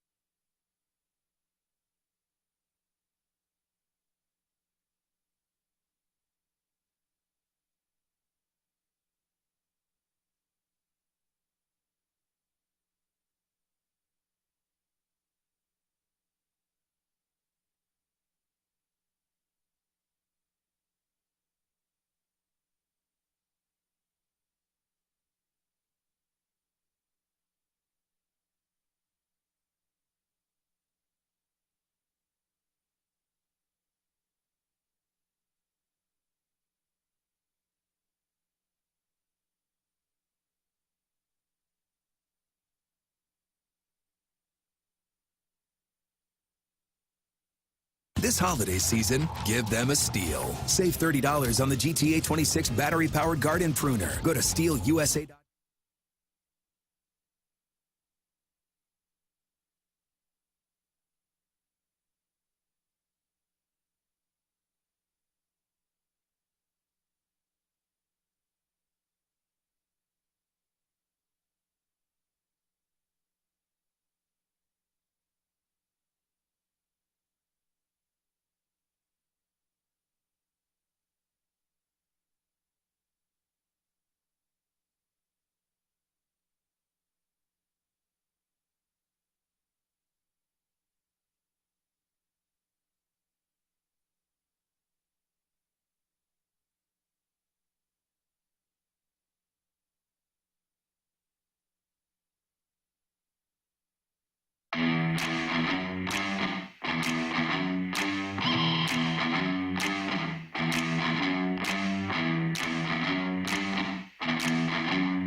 How many teams do you think can actually win the Super Bowl this year? There's one of two ways to look at this, guys. You can either say it's basically the Eagles, 49ers, Chiefs, and Ravens, and it's a very small list, or because of parity, you say, well, every team's got flaws. The 49ers, I think, are everybody's consensus number one right now. But with everybody having flaws, the list could actually be bigger due to parity. Where are you on this, BT? Did you pause again? You're paused again. I did it again, Anthony. Anthony, to answer your question, I've got a big one. A big list, and it's got 11 teams on it, okay? Because of exactly what you said. To me, yes, the only team, and correct me if I'm wrong, the only team that I've looked at this year and seen, I don't watch as keenly as you do, Anthony, that doesn't look like they seem to have many, if any, holes, is the 49ers. Like, that's the one that I look at and say, yeah, if somebody's just going to run the table, I think it could be them. Outside of that, and yes, the four teams you mentioned off the top are very good. Them, the Eagles, the Ravens, the Chiefs have holes at this point. But I just think that this is the year, Anthony, where somebody just like comes out, finishes the season strong, and goes on a run, a la like we talk about all the time in baseball. Like, hey, get hot at the right time. You never know what's going to happen. Right. That crap never happens in the NBA. That doesn't happen in the NHL generally. And it doesn't happen generally in the NFL. But you've seen a lot of things this year that don't usually happen. Anthony, I think this is the year one of these sleeper teams. Maybe they don't win the Super Bowl, but we see one of these teams that just sneak in late, make a deep run, and maybe even wind up in the Super Bowl. Yeah, I could see it happening because are there any like stout defenses this season? The Ravens I really like, but the Eagles, you can throw on them. And I think they're going to have a hell of a time this Sunday against Dak Prescott and the Cowboys. The Cowboys moved the ball very well against Philadelphia at Lincoln Financial Field a couple of weeks ago. They just didn't execute when they got inside the red zone, specifically at the goal line. The 49ers stuck with the pass last week because they knew eventually that Philadelphia secondary was going to break. So an Eagles defense that I've really liked, they've got holes. The Browns have gotten a lot of praise this year. Have you seen the Browns' numbers on the road? They've been terrible defensively. Last week, they gave up another 30-plus. So is there a stout defense where you say, okay, defense is going to win, as it always does. So if you have a quarterback and a defense, you should be good. Even the Chiefs last week didn't look as great. Maybe the Packers exposed some things. So I'm more inclined with you, BT. I think that this is opening up. I also think the top seed in each conference, specifically AFC, is really going to matter this year. We talked about it a little bit yesterday. If the Dolphins get the top seed in the AFC, and therefore they don't have to worry about leaving South Beach as long as they're in the postseason, that's a huge deal. That offense in Baltimore might look a little different than that offense in Miami against that same Ravens team. Still good. That Ravens defense still good. But it's different than having to go to M&T Bank Stadium in the middle of January. Same deal with that team going to Arrowhead. So if the Dolphins can continue to take advantage of a light schedule, clinch the top seed in the AFC, I think that plays into what you and I are talking about when it comes to the parity being prevalent more so this year than in years past. Now, when it comes to all of this parity talk, and certainly there's a lot of it, and you were breaking down some defenses, and you mentioned the Browns, who are, if things went right now, they would be a playoff team. They're sitting here as the 6th seed in the AFC. Can you see a team, Anthony, going on any sort of a run that doesn't have a distinguished, bona fide quarterback? Because at the end of the day, that's what it generally is coming down to. It's Lamar, it's Mahomes. Mahomes, it's Lawrence, it's pick whoever your guy is. Like, is there a team that you look at that maybe they're on their backup quarterback that you think could go on a run, or is this just as simple as if you don't have that position, you're not going there? So I guess this really falls into, how do you feel about Jared Goff? How do you feel about Brock Purdy? Do you think that those guys are elite? Matthew Stafford was always that 8 to 12 guy with the Lions. Anywhere from 8 to 12, that's where you would rank Matthew Stafford with the Lions. Then he gets to the Rams, wound up winning a Super Bowl. Do you think that Brock Purdy can win a Super Bowl? I do. Do you think that Jared Goff, who got the Rams to the Super Bowl, but now he's with a different team, he's with the Lions, and they're very good, but do you believe in Jared Goff? There's really only Patrick Mahomes, Josh Allen, Jalen Hurts, Lamar Jackson, who has also not won a Super Bowl yet. The criticisms about Lamar, who he's been in the playoffs. Where do you have those guys? So I think, to your question, I think how about Tua? How do you feel about Tua? I wouldn't consider him elite quarterback, but the guy is playing an elite level within that system, and with those weapons around him. So, going back to your question, I would say yes, because you're not going to have Joe Burrow. You're not going to have some of these other top-end guys that we have fallen in love with over the last couple of years. So I do think that you can see one of these mid-range quarterbacks make a run this year because the team is good around them. No, I think you laid it out perfectly, and I think that Brock Purdy is the best example of that. We've talked about Shanahan's offense a lot. We've talked about guys like Jimmy Garoppolo had success there, goes elsewhere, not good. Like there's something to be said about actually having talented players around it and then having somebody that knows how to use all those pieces. This is kind of shifting this conversation just for a quick second here, but in regards to Brock Purdy, when Brock Purdy, Anthony, in your estimation, when he gets to the point where he is going to be commanding one of these top dollar contracts, because it's going to happen. It happens to every quarterback that gets there. Then you got to pay him. What do you do if you're the 49ers? Do you think that Shanahan could be the guy that just keeps reinventing the wheel and not spending significant money at that position because he believes in his system so much? No, I think they pay him. Let me phrase it this way. If Trey Lance worked out for the Niners, if he panned out, would you have paid him? Probably, because I paid him initially, yeah. Right. You would pay him because you drafted him 3rd overall. Yeah. He panned out. You pay him. Hey, this is the scenario, right? Like, this is the dream scenario. You found your franchise quarterback. Just because Brock Purdy was Mr. Irrelevant doesn't mean that he shouldn't be paid, because he has panned out in this system. Yeah. He's a perfect fit for what Shanahan wants to do. So if he continues like this, you absolutely pay him. Dude, that right there, though, what we're talking about, that's like next level reinventing the wheel. Because we always talk about, like, when you have to pay your quarterback that big time money, that's when you see these things start going downhill. Sure. Because now you can't afford Tyreek Hill or whoever that guy is for you. I wonder if we'll ever see somebody just continue to flip these quarterbacks, work them into their system. It would be a bold strategy. It would. But the question is, okay, because we get married to these quarterbacks a lot. If Brock Purdy were on the open market whenever he's a free agent, I don't even know his contract status whenever that year popped up, and he's having success, would he get paid by all these other teams that need a quarterback? Would he get paid near the top echelon? I think he would get paid, because teams would fall in love with the production, but he would only succeed in certain spots. For example, I think he would succeed in Green Bay. I think he would succeed definitely in Miami. It's those offenses. Miami, even Cincinnati, not that the Bengals would, they don't need him. They got Joe Burrow, but the offense, the system, he would only be a fit for Shanahan's system.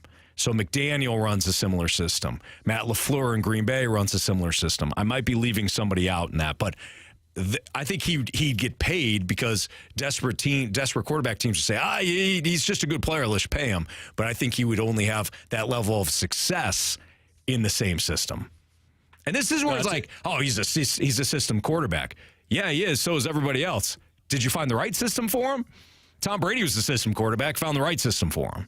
Well, I would much rather, Anthony, I'd much rather have a quote-unquote system quarterback that does everything right than a guy that has all the arm talent, all of the athleticism in the world, and doesn't know how to utilize it. No kidding. Well said. Well said. That's Brad Thompson. I'm Anthony Stalter. We got the Gauntlet next, and this is the last round of the Gauntlet Playoffs. Aaron will have his shot. If he wins, we'll have to set up Aaron and Kyle for a winner-take-all battle. But if Aaron loses, Kyle is the champion. And by the way, Chief at 4:15. Our weekly chat with Chief will come at 4:15. So we got Gauntlet at 4, Chief at 4:15. That's next on 101 ESPN.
Warriors, 4 categories, 1 challenger. Can you master the gauntlet? Brought to you by Master, your hometown source for business communications for more than 30 years. Visit masstour.com.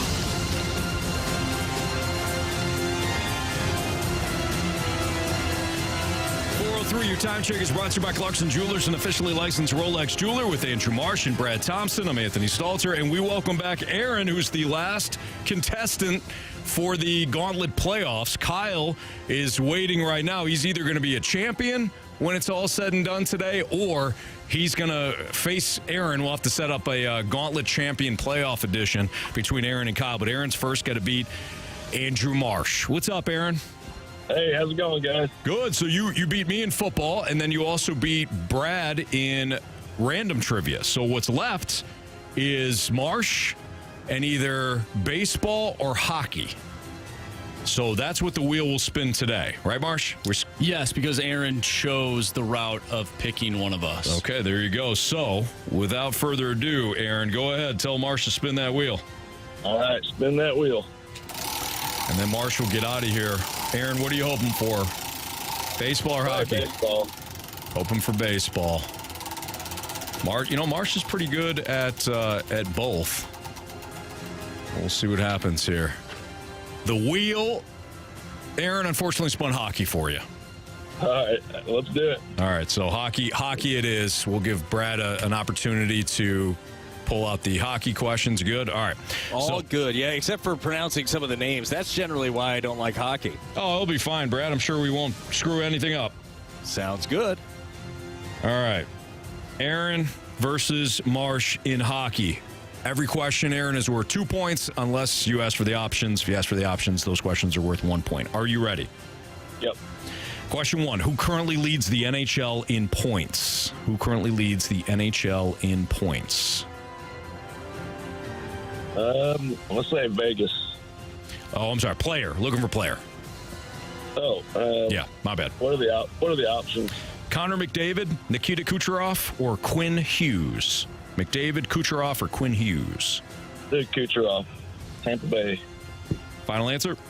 Yeah. All right, Aaron, question number 2. Who scored the first goal in Blues history? I'll need the options. All right. Was it Larry Keenan, Bob Plager, or Wayne Rivers?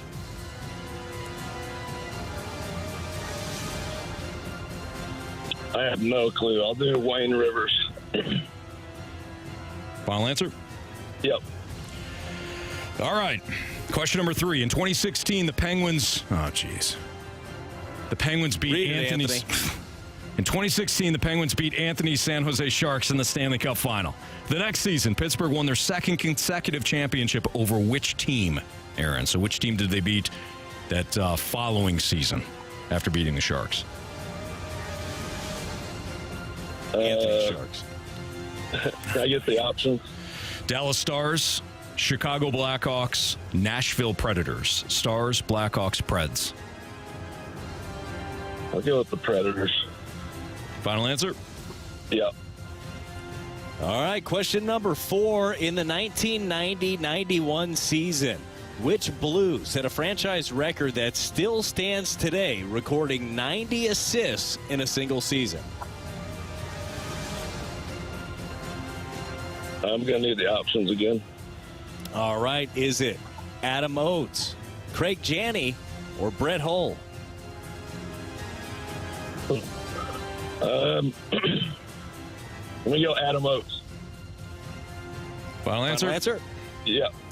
All right, we'll bring back Marsh from the Cone of Silence. Aaron, how you feeling? Not so well, but I might have a shot.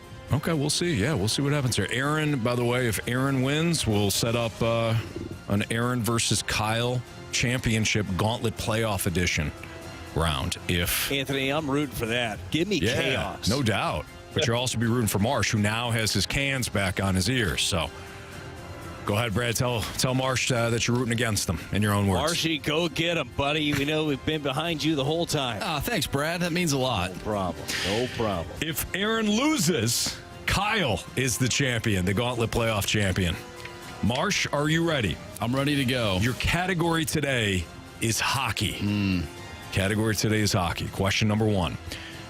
Which player currently leads the NHL in points? Which player currently leads the NHL in points?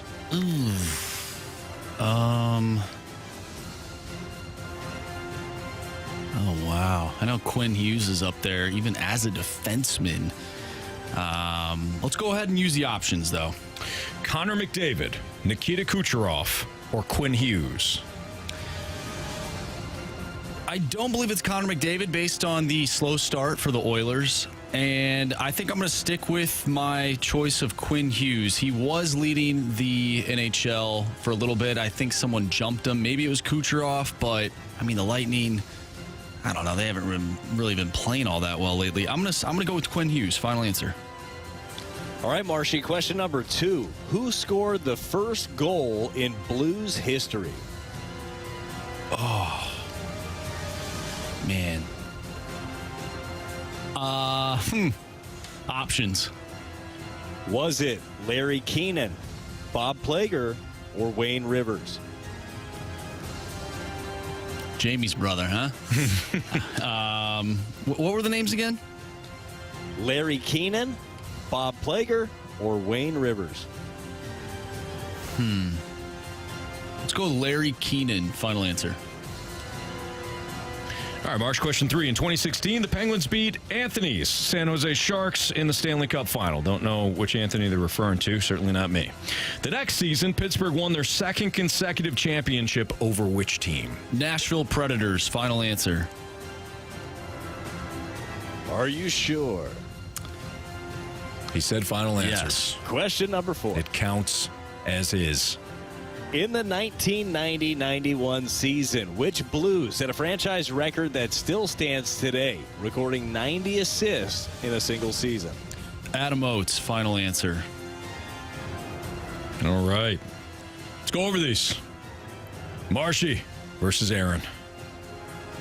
Start off with question 4. In the 1990-91 season, which Blues set a franchise record that still stands today, recording 90 assists in a single season?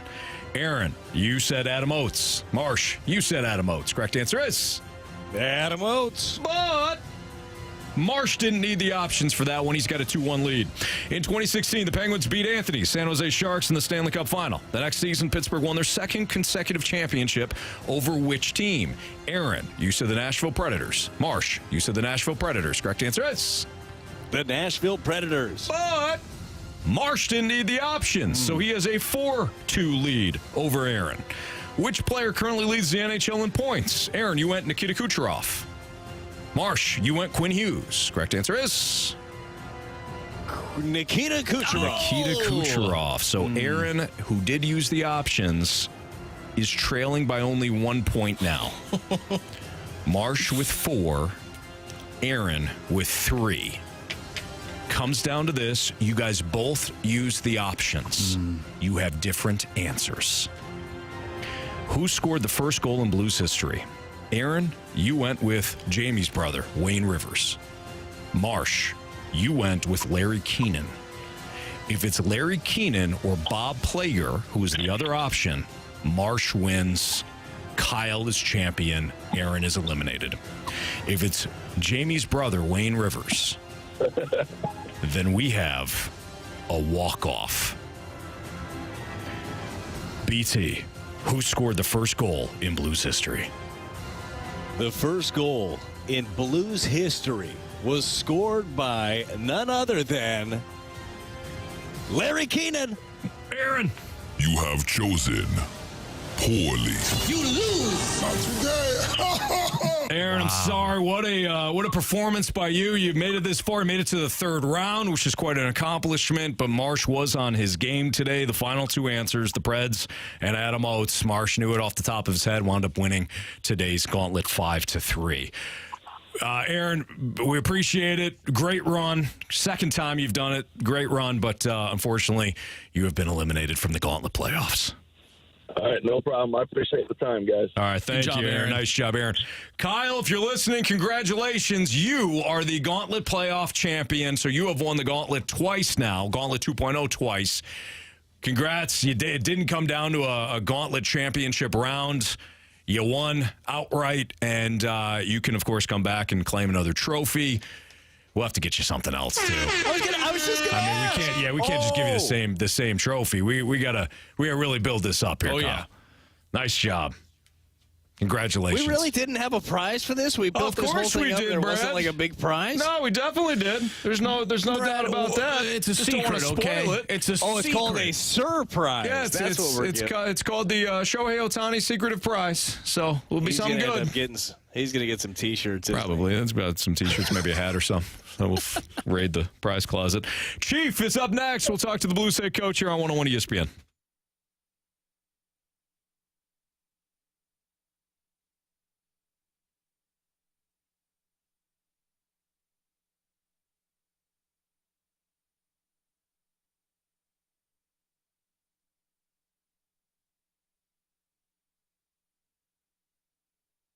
Well, the weather's cold, but not at FanDuel, because at FanDuel, the deals are heating up. Right now, new customers get $150 in bonus bets with any winning $5 moneyline bet. BT, you don't have to worry about the spread. You don't have to worry about your team covering. You don't have to worry about hitting some sort of parlay. No, moneyline bet, $5, and that gets you $150 when your team wins. Anthony, it's so easy. Maybe that for you is tonight. Maybe you like the Steelers on this one. You don't have to worry about the 5.5 points. Pick them or pick the Patriots, whatever you're feeling. But if you win $150 in bonus bets, then you can play all the games. You can have a lot of fun, Anthony. Some same-game parlays. Those are always fun to build. Dude, they have all the props over at FanDuel, don't they? Player props, team props. You could do a first half prop, a fourth quarter prop. Even if you're not live betting, you could do a fourth quarter prop if you want. It's all available at FanDuel, but you do have to sign up. Visit FanDuel.com/fast. Again, FanDuel.com/fast, and then you can claim that $5 money line bet and win $150, courtesy of FanDuel, the official partner of the NFL. 21 and over, present in Illinois. First online real money wager only. $5 pregame money line wager required. $10 first deposit required. Bonus issues non-withdrawable bonus bets that expire 7 days after receipt. See terms at sportsbook.fanduel.com. Gambling problem? Call 1-800-GAMBLER.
Time now for Chatting with the Chief with the coach of your St. Louis Blues, Craig Berube. Brought to you by Fisher Window and Door, your Marvin dealer with showrooms in Brentwood and East Alton, Illinois.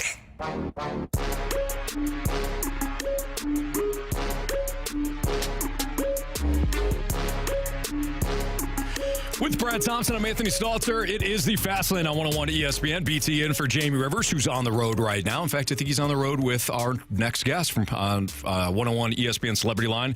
It is the coach of your St. Louis Blues, Craig Berube. Coach, how you doing today? Good, guys. How are you? We're doing great. It's a pleasure to be joined by you as always. And last night, of course, didn't go the way that you guys had wanted to, but the previous game against Vegas was outstanding. What are the difficulties of playing a team like Vegas back-to-back like you guys did? Well, I mean, they're difficult games for sure. A very good team. They're the type of team that can wear you down with their size. And skill. They got some real good players over there. But, I don't know. I thought, after the first period, we were up 3-1.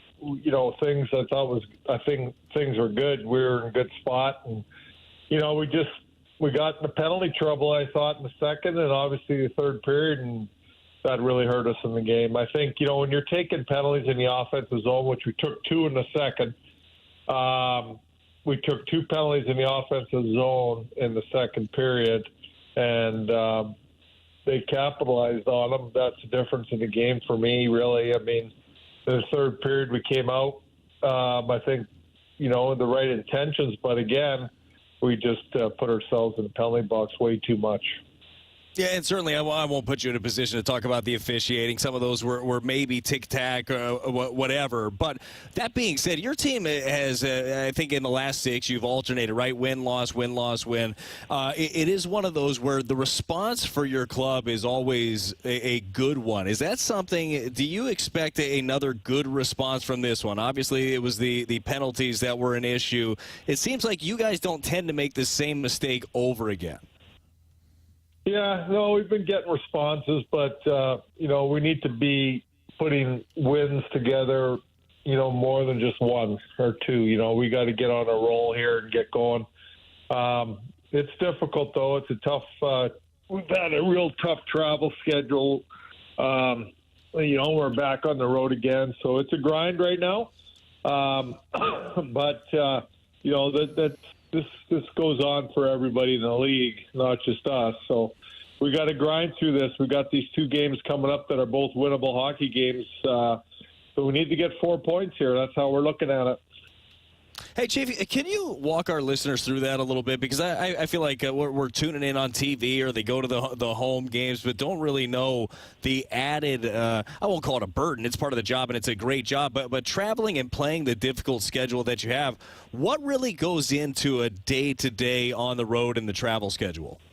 Well, I think if you look back 3 weeks, we've gone on a road and played multiple games, come home for 1, gone on the road again for multiple games, come home for 1, gone on the road again for multiple games.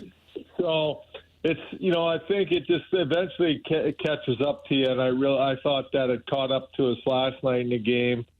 That's, I think, a lot why we saw a lot of penalties and, we just looked a little bit tired in that game. Coach Craig Berube is joining us right now on the Fast Lane on 101 ESPN. Coach, we've been getting questions based on last night. That third goal is scored, and it's a challenge situation, and you guys, your coaching staff, you and your coaching staff didn't challenge it. And we're getting those questions like, well, can you guys explain why Chief didn't? And from our standpoint, we don't know what the hell we're talking about, Chief. What can you explain the kind of the thought process behind saying, we're not going to challenge that third goal last night? Well, I think the way the game was going and the power plays they were getting, I thought it was too gray of an area to give them another power play, to be honest with you. Right then, we're still fine in the game, so I didn't want to really – it was a tough call, to be honest with you. It was too gray for me to call it. Because we were kicking that around, Chief. What is the actual rule on that? Like, what are you allowed to do? Is there? We always talk about football. It's a football movement. I mean, is there a hockey movement where he wasn't kicking? Like, what is that actual rule? Yeah. Well, the rule is you can't go in the crease and hit the goalie, but that puck was there, and he's going in there to at the puck at the same time. So that's where it gets a little tricky. Do you know what I'm saying? Mm-hmm. But, the player's not allowed to impede the goalie inside the crease. And, he was in the crease, the guy, but the puck's in there and he's going at the puck. So it's a tough one. I think all goalie challenges are tricky because they could go either way. I've seen it all. To be honest with you, it's not as cut and dry as an offside call. The goalie interference, it's like, listen, I don't think the league really wants to overturn goals.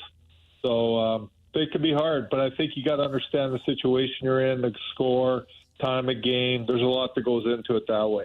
And at the time, the game, the way it was, I didn't feel it was the right time to call it. Coach, we'll get you out on this. We know you're traveling right now, but we'd be remiss if we didn't ask you about Jake Neighbors. Was there anything that you saw in training camp or preseason that you and your coaching staff noticed that led you guys to think that Jake Neighbors could make this sort of impact in the regular season? Well, I think if you go back and look at Jake Neighbors' junior career and how he played the game, he's doing exactly what he's doing then, he's doing now. He goes to the net extremely hard. He's good around the net. He scores goals around the net. Last year he did the same thing, for us a little bit, not to this level, but there was plays on the power play or 5-on-5 around the net where he's a good player there.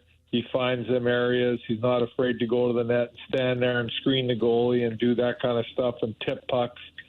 He's a good compliment to Bushnevich and Thomas, who are puck possession guys and have the puck a lot. So it's nice to have a guy in that line that goes to the net and stays at the net and, gets in there in a forecheck and creates loose puck battles for him. But Jake can score in tight. That's where he scores his goals.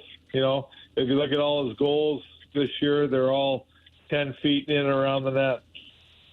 Coach, we appreciate your time. Thanks for doing this, especially when you're on the road. We'll check back with you next week. Have a great game tomorrow in Columbus, and again, we'll talk to you next week.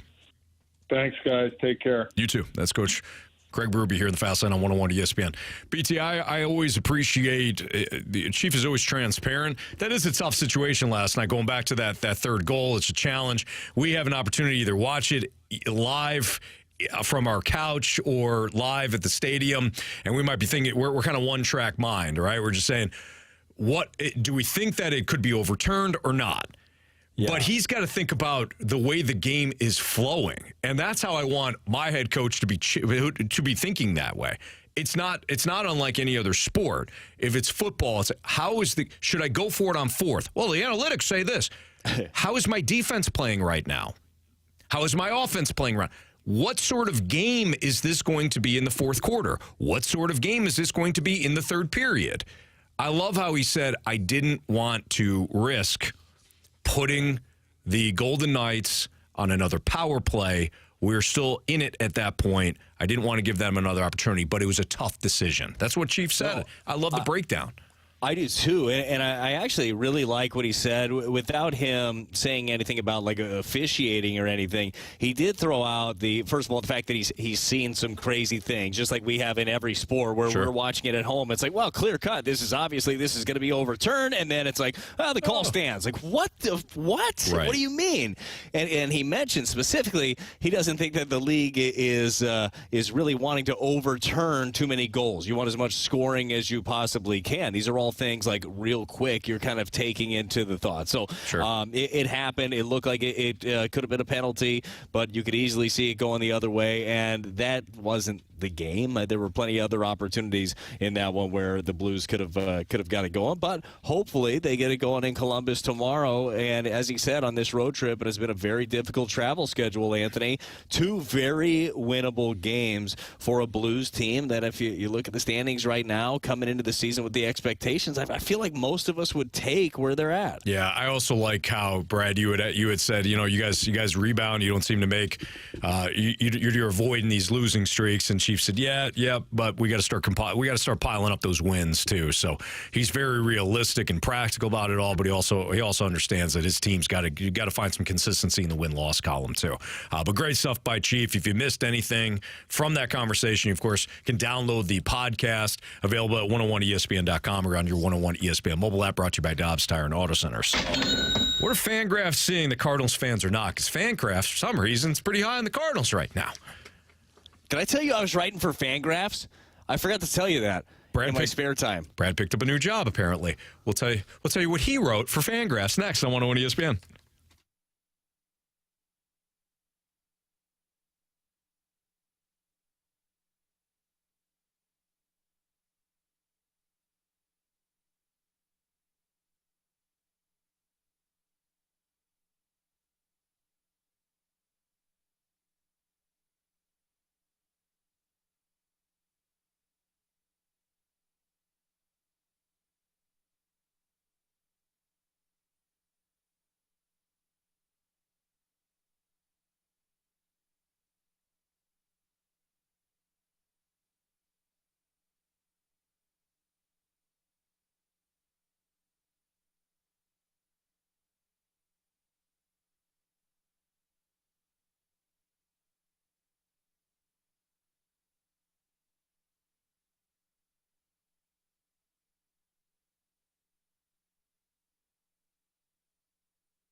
101 ESPN Sports Center.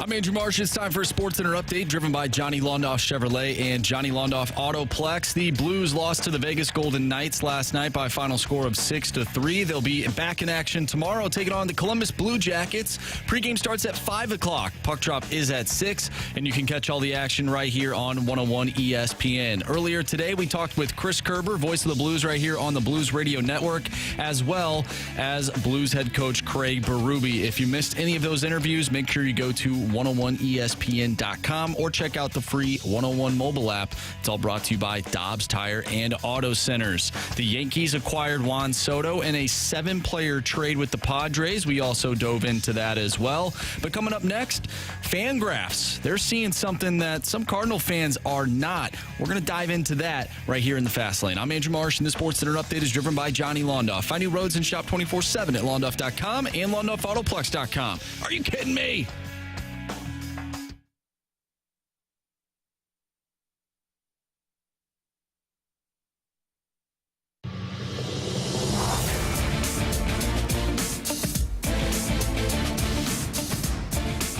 It's Fast Lane on 101 ESPN. I believe our guy Swan had sent this to us after he saw it on the projected model. So most projected 2024 wins at FanGraphs for the 2024 season.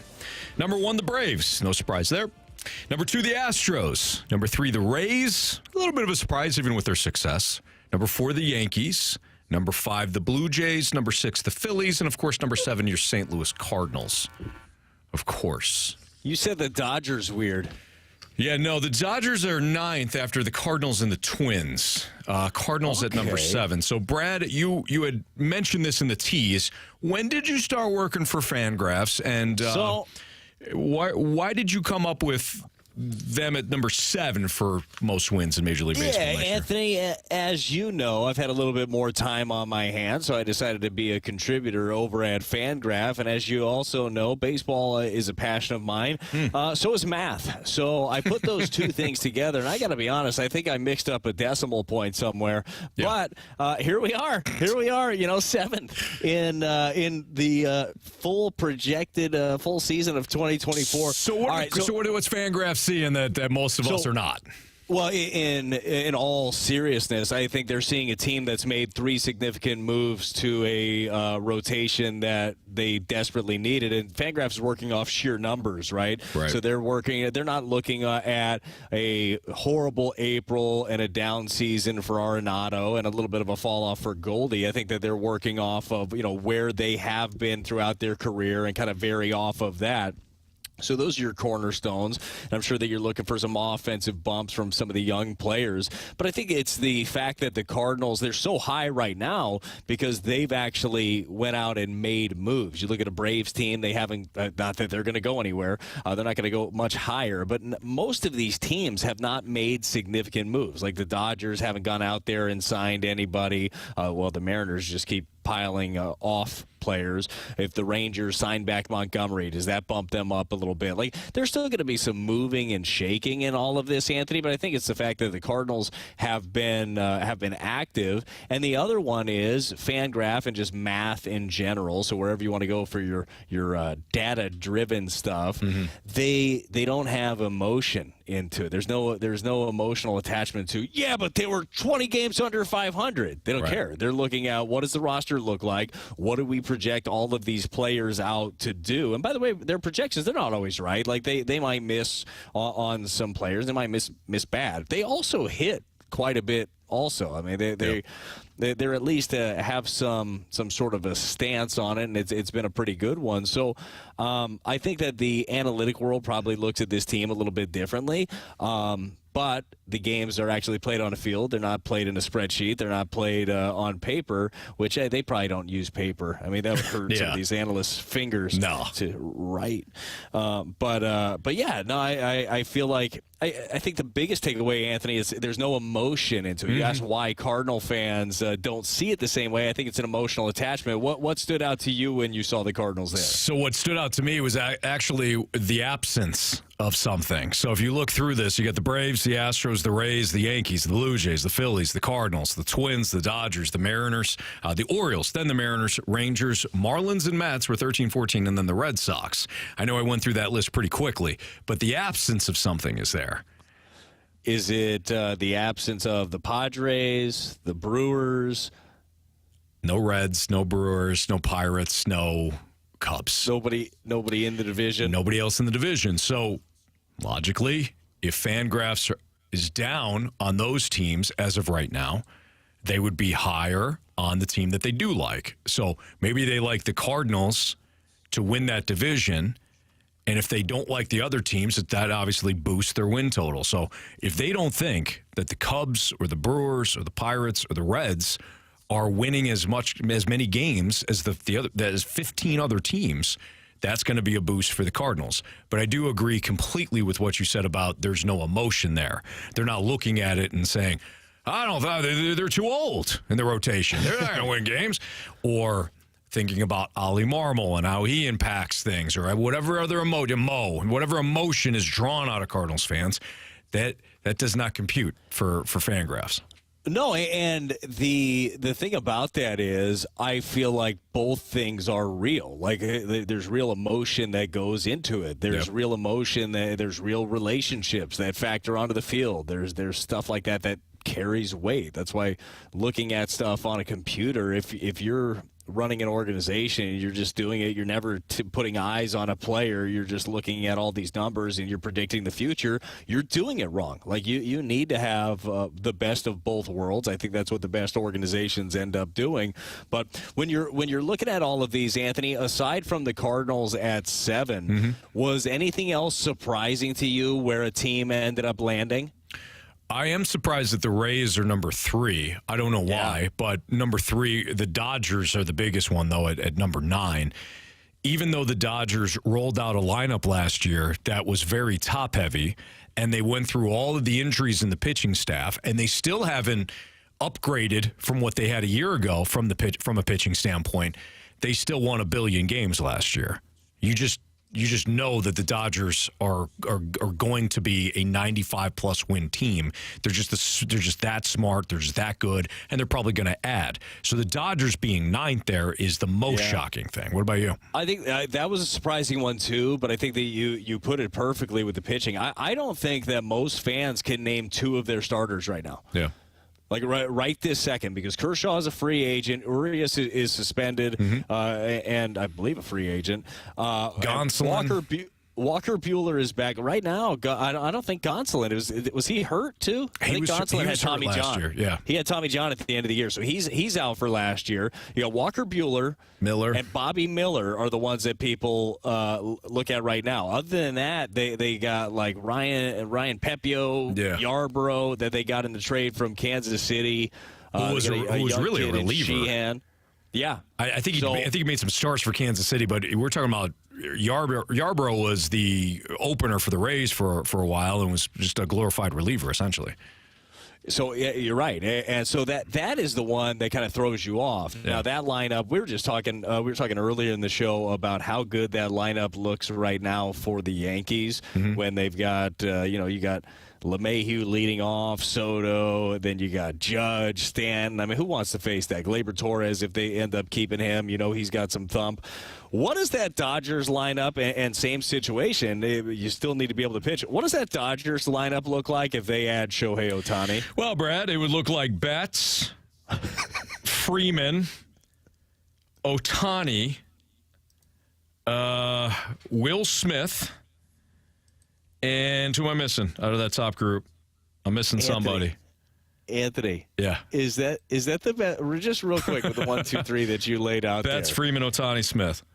Is that the best 1, 2, 3 maybe in the history of baseball? It might be. I mean, you're talking about three of the best players in the game, 3 of the best players at their respective positions. And if you include Smith is one of the best catchers in the league. Yeah. Muncie's got to be there somewhere. So it would be Betts, Freeman, Ohtani, Smith, and Muncy? Holy smokes. Yeah, have fun with that. Have fun pitching to that. Now, the bottom of the lineup would consist of guys like Jason Hayward, who they're bringing back, and then Chris whoever. Taylor. Yeah, Chris Taylor, Trace Thompson, if he's still around. I don't even know if they still have Gavin him. Lux still. Yeah. And Gavin Lux, I think, is going to be the shortstop, correct? Yeah. That's what Dave Roberts said the other day? Yeah, because Mookie's going to be playing second, right? Right.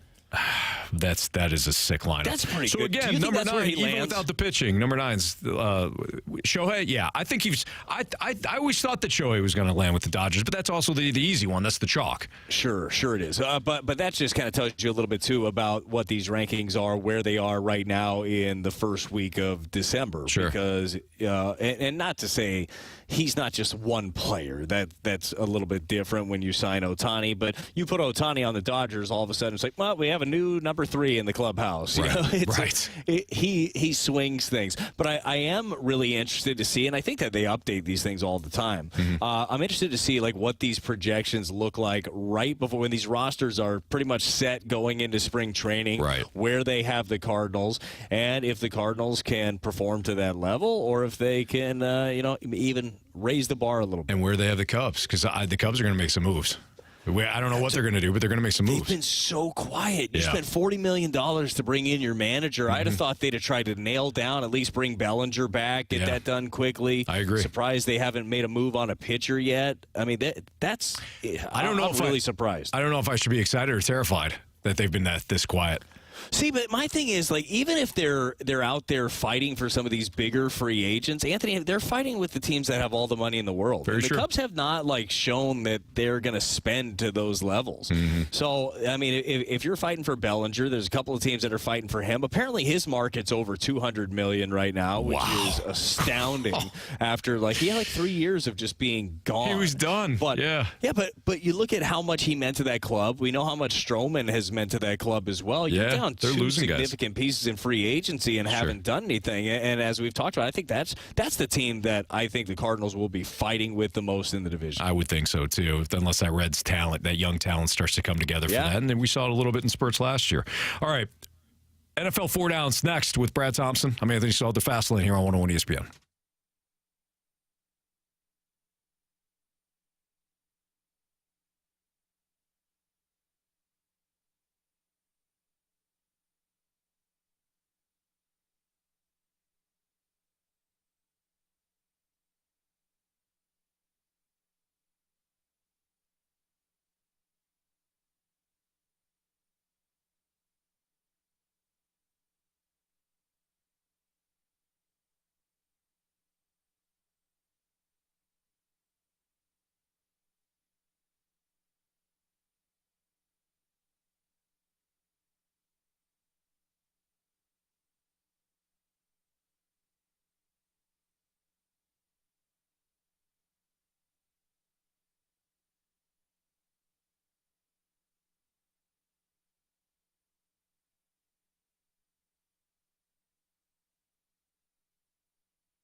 last night on 101 ESPN with Brad Thompson. I'm Anthony Stalter. Time for NFL 4 Downs. First down. All right, gentlemen, let's get to it. First down. Is there any merit to what David Carr said about the Eagles benching Jalen Hurts for a few weeks until he's healthy? Brad, did you happen to see that? I did not see that, Anthony. So David Carr, just to paraphrase since we don't have the audio, David Carr said, I believe on one of the ESPN shows, that the Eagles should basically bench Jalen Hurts. One, because he doesn't look like he's 100% healthy. He did mention the knee issue. But then he started talking about how he's not reading the defense well and all that. Here's the thing about Jalen Hurts, who I absolutely love. I've said before, I fell in love with Jalen Hurts when he got benched in that title game and supported Tua, stuck at Alabama, graduated, then went to Oklahoma. Like, the dude is one of the most grit. He's got some of the biggest grit and the most grit in the NFL. Love Jalen Hurts. But Jalen Hurts has never been a player that has necessarily read defenses and gotten the ball out that way. That's just not his game. He has developed in that area, but he's not to the point where some of these other quarterbacks are. He fits well in that system for the Eagles, but he's somebody that is not sitting back and like one read, two read, second look, fourth look, and getting the ball out that way. So David Carr mentioning the knee injury, if he's hurt and he can't play, then he can't play. But to say like the knee injury and he can't read defenses, so the knee injury is impacting his ability to read. No, those two things are completely different. And stop. Marcus Mariota is terrible. That's their backup. Yeah, I would skip that part. Now, I should have just said that. Mariota's terrible. Stop it. Here's the bigger question, Anthony. And like right now, they've got 10 wins. I mean, they're in line for home field throughout, which is enormous. But if you're the Eagles and you know that he's hindered by this, which he is, like there's sure. something there, and you got data from your training staff or your doctors saying, man, if he had 2 weeks off, he would be as close to 100% as possible. Would you do it if you were the Eagles? I would check with Jalen Hurts, but Jalen Hurts is going to tell me he wants to play, and then I'm going to play him. Of course he is. No, I'm going to play him. I play him too. Yeah. I'll take you at whatever percent you're going to give me out there because that is my best chance overall. Yeah, if he's clearly impacted by the injury and it's an RG3 situation like it was in Washington where like he's looking down the sidelines at Mike and Kyle Shanahan like, you going to come get me? You come and get me? That's different, but I don't think we've seen that yet. I think he's hindered, but I think he's gutting it out. Second down. Is this the best version of the Cowboys that we have seen out of Dak Prescott? Jeez. So is this the best version of Dak Prescott that the Cowboys have seen? Absolutely. And I think a lot of credit needs to be given to Mike McCarthy because we haven't seen this version out of Dak. This is Mike McCarthy's system. This is his offense. He's calling the plays. The past couple of years, McCarthy may have had an input, but Kellen Moore was calling the plays. He's now with the Chargers. This is Mike McCarthy's system, his play calling, and Dak, to his credit, has elevated Mike McCarthy's system, but he also fits well with what McCarthy's trying to do offensively. So I think Dak, absolutely, this is the best version of him. I don't care what the schedule looks like, BT, and Mike McCarthy deserves a lot of credit for Dak's performance. Anthony, what about the schedule? It is weak. No, you're absolutely right. Look at the numbers are the numbers at this point. He's got the second best passer rating, Anthony, in football. He's got the best touchdown to interception ratio, taking care of the football. Again, we know who they've played, and it just looks like he's kind of coming into his own. We all know this with Dak and with the Cowboys. They're going to be measured upon what they do in the playoffs. Yep. And they appear to be a talented enough team to go on a run. But if you're a Cowboys fan, and I know there's a lot of you listening right now, your thought is right away when you're thinking about the playoffs is, we're going to screw it up somehow. Like that's how you feel. That's how everybody feels until you get over the hump. And I bet there are some guys that are there that are on that team saying, we're going to screw it up somehow. No. Dak Prescott better not be the guy that is feeling that way because he looks outstanding this year. Third down. Has Jordan Love shown enough to convince the Packers that he's the answer at quarterback? What do you think, BT? I do. I think that, first of all, they drafted him for a reason. He was able to sit behind Aaron Rodgers and really soak in all that tutelage that he didn't get from him, just like Aaron didn't get it from Brett Favre. Well, just watch. History repeated itself in that regard, didn't it, BT? Just watch. You'll see how a pro does it, nerd.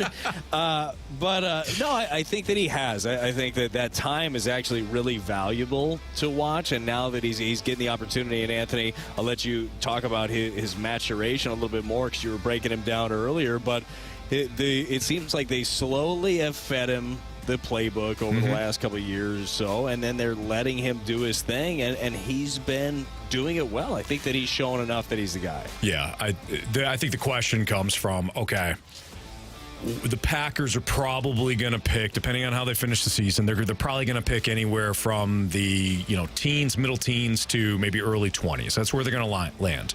Is there going to be a quarterback that they like enough in that range or in the middle rounds that's going to be better than Jordan Love?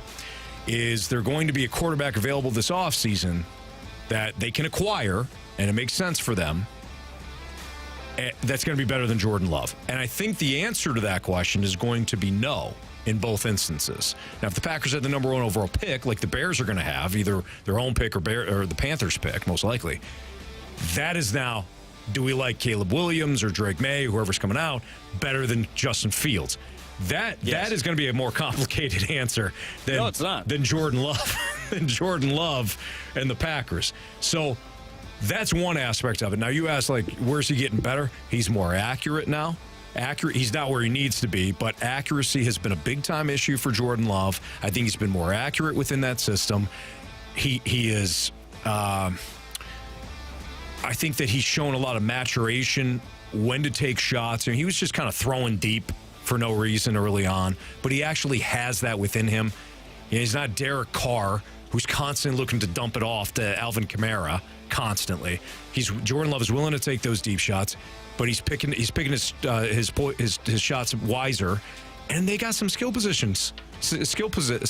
the wide receiver position. Slow down, Stalter. That I think that Jordan Love is taking advantage of as well. 4th down. Can any defense stop the 49ers when they are completely healthy? I would love to see what the Raiders do against the Niners. I think the Chiefs would be an interesting matchup, but if I'm answering this question flat out, BT, I'd say no. Not completely healthy. What is it about this offense that makes them? Is it? I mean, they've got some weapons, but is the main difference is having that hybrid type guy like McCaffrey? Is that just what makes this offense different than everybody else's? So have you heard, like in basketball, positionless basketball, where you got kind of the same guy and they're moving around. So it's no longer what you and I grew up with in the 90s, where it's like you got your big man, you got your smaller guards, you've got who's the 4? Right, exactly, right? And they all fit in a category based on their skill set and their size. Now it's more positionless basketball. Guys can move around. That's the 49ers offense. It's positionless football. Debo can... Amoebas, Anthony. Exactly, amoebas. I love that word. They're ever-changing. So... Debo can line up in the slot, or he can line up in the backfield. Christian McCaffrey can line up in the slot, out wide, or in the backfield. And they run the same plays. They give you different looks. I'm sorry. They give you the same look, but run different plays. It's simplistic. So defense looks at it and is like, oh, they ran this play in the first quarter. Nah. They run different looks out of it. It takes a little while for the quarterback to understand what Kyle Shanahan wants to do. And it takes a little bit for everybody to be on the same page, which is why the quarterback in year 1 under Shanahan usually struggles. But in year 2, look at Matt Ryan. He became an MVP in year 2 as opposed to year 1 where he struggled. But that 49ers offense with Debo Samuel and Christian McCaffrey and Brandon Ayuk and George Kittle, they're positionless football. You can move those guys around, and they're the most dangerous offense in the NFL, and Shanahan's one of the best play callers in the league. All right, it's Fastlane on 101 ESPN. What's trending with our guy Jamie Rivers joining us from the road, or in Columbus, I guess. We'll talk a little bit more Blues hockey next on 101 ESPN.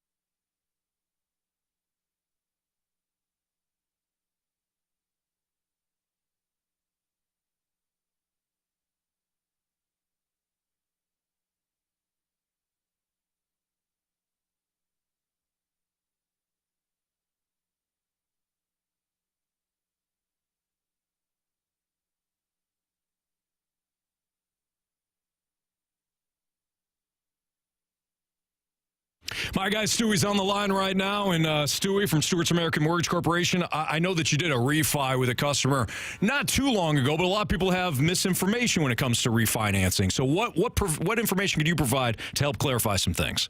Anthony, today we locked in a loan of a customer who bought their house 7 months ago. They thought they had a great rate, great program. They had something in the low 7 rate. They said, you can't beat it. Well, the problem they had is that they have an FHA loan. With an FHA loan, the PMI is higher, and it never, ever goes away if you put down less than 10%. He refinancing with us, saving $225 a month. And you know what, Anthony? You know how much he's paying to have it done? Zero. The bagel loan, no closing costs. I already told them rates go down in 6 months. We can do it again. As long as it doesn't cost you anything, you're way ahead of the game. So, bam, $200+ a month saved.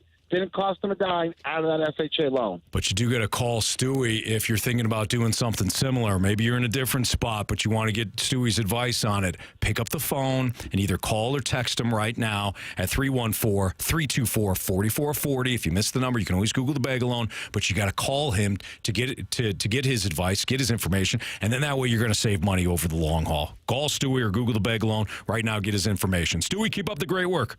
Have a good night, Anthony. NMLS number 226715.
Where St. Louis gets its sports.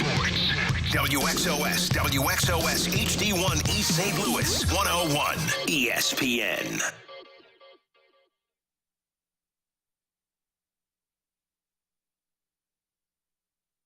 What's trending in the world of sports? The Fast Lane has you covered. What's trending now? Brought to you by Goodwill. Donate to Goodwill to win a magical Polar Express staycation.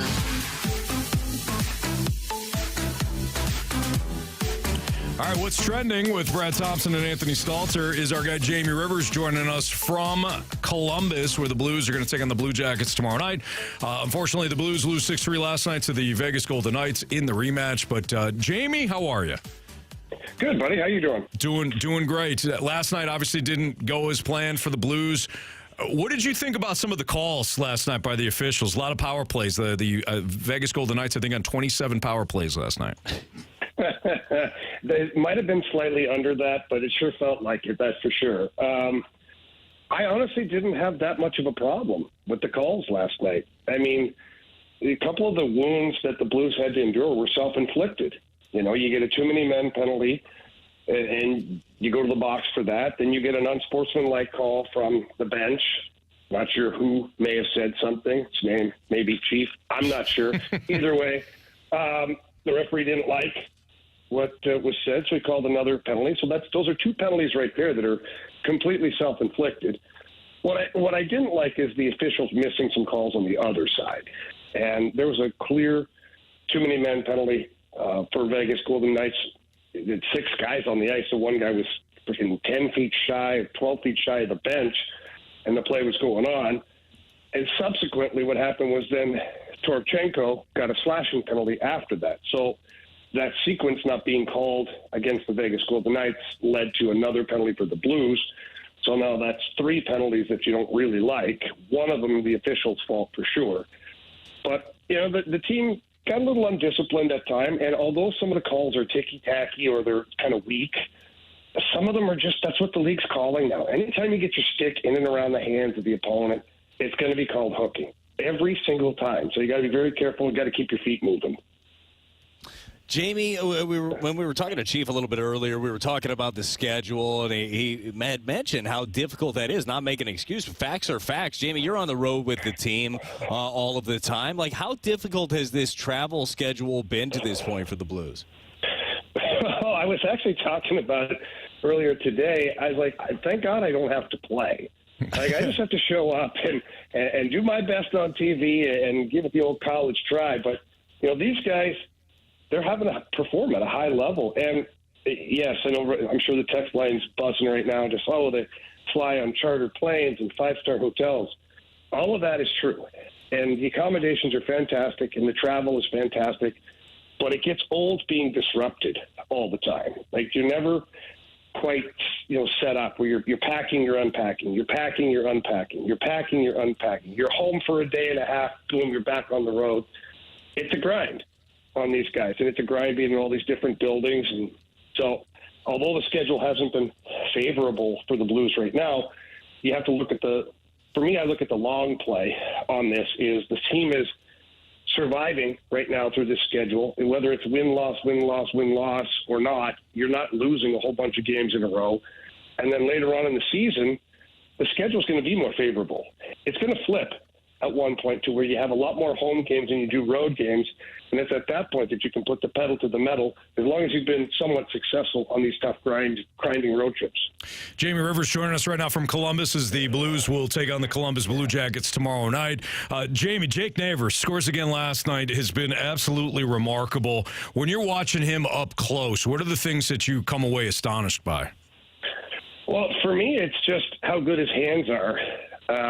I didn't think he had some of the soft touch that he does. And last night was definitely one of those goals where he's coming in, does the old shake and bake, and then just gently chips it over the goalie's shoulder. I mean, that's a goal scorer's goal. I was blown away with how smooth that he made it look and how easy he made it look.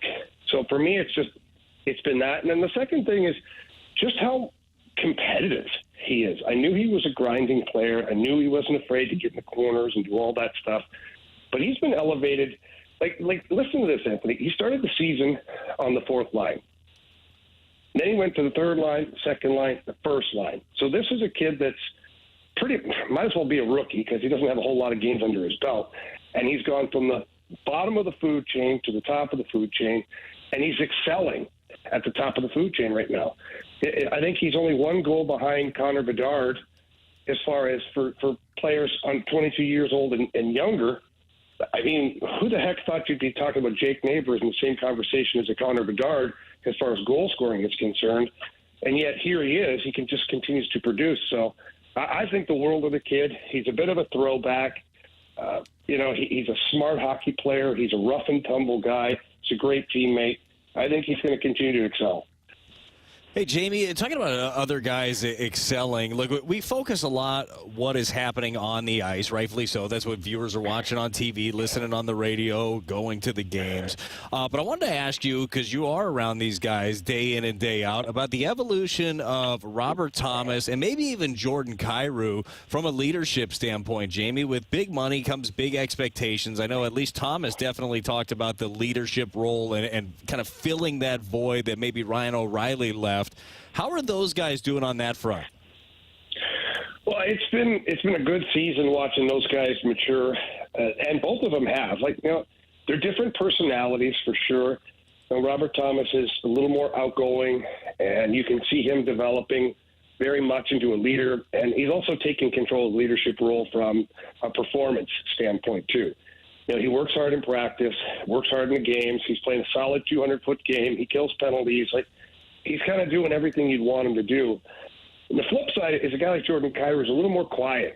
So, you get those guys that are super talented, but they don't always translate into like natural-born leaders.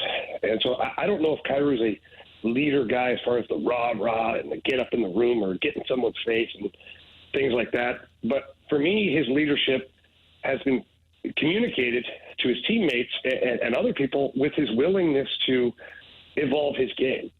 And although he's still got room to grow as far as being a 200-foot player, which I don't think he ever has to be a 200-foot player all the time. But what we're seeing now is in times where he needs to back check or he needs to make a defensive play or he needs to chip the puck out, he's doing that more often than he ever did before. And so his teammates see that, and they know that he's buying in. So now when Jordan Kyrou does expect certain things from his teammates or from the team overall, you look at it and go, hey, you know what? We expected something out of him. He's delivering. We have to deliver now too. So these guys are transforming still and maturing every day, but you can see their growth for sure. Jamie, good stuff, man. We know where you're going to be on with us tomorrow from 2 to 4, so we'll certainly take a look at that Blues and Blue Jackets game tomorrow night when you're on with us. Have a good night. All right. Thanks, guys. Have a good one. You too. Jamie was just in Vegas. He was also on the West Coast, so nice opportunity, BT, to go to Columbus and just stay in the hotel.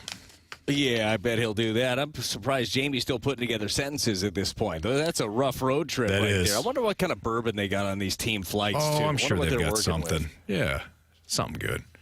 Good for him. Living the dream. No just doubt. Jet setting around. Yeah. Maybe someday for you too, BT. You'll be jetting around. Fingers crossed, Anthony. Fingers crossed. Never know. Something. Well, that FanGraphs, the FanGraphs gig is pretty good right now for you, but at some point, I think you're going to make it big. You think so? Oh, yeah. Yeah, I believe it. Anthony, you've always believed in me. I certainly have. That's Brad Thompson. Well, that's cute. One of the best. Yep, it is cute. You, You're right about that. Sports Six Pack is next. If you got a question for us, send it into the Air Comfort Service text line at 314-399-9646, and we'll answer it here on 101 ESPN.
question. It's time for the Fast Lane to answer your sports questions. I want to ask you a bunch of questions, and I want to have them answered immediately. Asking me all these weird questions. Answer the question. Answer the question. Answer me! The Sports Six-Pack is now. All right, time for our Sports Six-Pack here in the Fast Lane on 101 at ESPN with Brad Thompson and Anthony Stalter. Here's Andrew Marsh with your questions. Question number 1. All right, guys, let's start off with the 314. Do you think with Mizzou's success that there is a chance that Wingo can change his mind and flip from Texas to Missouri? I mean, there's a chance. I don't know if he will. I don't know what the NIL deal was for at Mizzou compared to Texas, but they just got a corner from the transfer portal from Clemson. So the Mizzou Tigers are building up some momentum, BT. They had a successful season. They got on the map. They're going to take on Ohio State in a prominent bowl. Everything's moving in the right direction. And when you start to see guys that go to the transfer portal and choose Mizzou right away, that's good vibes. I don't know if Mingo's going to flip his commit, but it's already been a win this season. Anthony, how old is Ryan Wingo? Like 17? Yeah. 18 years old? Mm-hmm. Yeah, there's a chance he changes his mind. I'd say you never know. Texas is a great decision. Obviously, Anthony, that's been my school for a year or two. Yeah, long time now. But, we see this all the time. You see kids flip-flop. Maybe it happens after a year. Like, who knows? But, yeah, there's always a chance. Question number 2. This one is from Charlie Huddy's Long Guy. Since we're on a hockey theme, anyone interested in Patrick Kane's debut tonight with the Red Wings? I know there's a Blackhawks hate around town, but he's arguably the best American-born hockey player that has been coming back from a controversial surgery. Plus, you'll get to see Ville Husso, David Perron, and Walker play. How about that? You going to be watching Patty Kane's return to the NHL tonight? Absolutely not. No. BC? No, he plays for who? The Red Wings. Red Wings. Yeah. No, I have no interest. No, that being said, I would. But I have a school program to go to tonight, Anthony. That's right, yeah. Second grade is putting on a real show this evening. So there's no chance whatever Patrick Kane does in his Red Wings debut is going to be able to live up to what I'm going to see tonight in this performance. Yeah, no doubt, BT. Well said on that one. Now, Marsh, you're a hockey fan, not just a Blues fan. You're a hockey fan. Are you interested in this? Not really. Yeah. So it's a no for us. Pretty consistent. I gotta be honest, hockey's the only one out of all the sports when I'm flipping the channels. If it's not the Blues or the Knights on, I'm not stopping. How dare you? I'm not stopping. All right. What do you mean? Honesty's the best policy. He's just being honest. Yeah. I watch all the soccer. Here we go. Here we go. Matches. Here's a question. Would you rather watch Patty Kane's debut with the Red Wings or this Thursday night football game? Thursday night football, Thursday night football. Really? Yeah. Oh, yeah. Wow, that's how much you don't care. I think this is the resurrection of Mitchell Trubisky is what this one's going to be. It's either the resurrection of Mitchell Trubisky or the moment that Bailey Zappi realizes that he's average and wins a game, Either way, we got to tune in to see it. Brad, I know you'll have it DVR'd after you watch your daughter's Christmas performance. For sure. DVR. Yeah. Kids still call it DVR? I don't know. It's not like I said TiVo.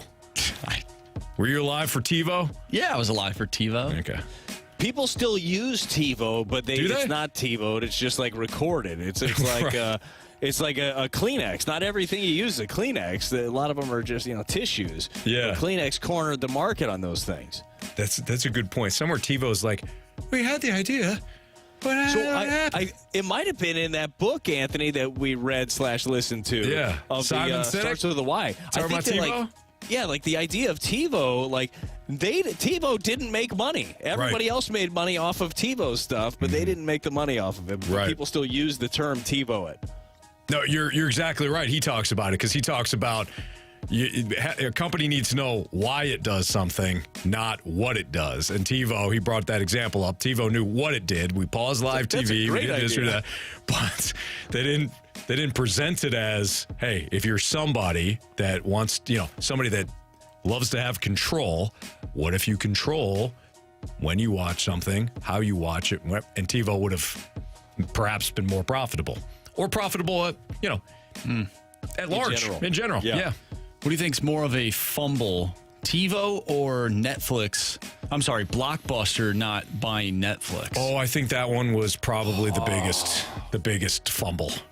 Yeah. That's a tough one right Blockbuster's there. Like, we don't see you being profitable. You got nothing on us. People want to come into the store and buy their movies or rent their movies.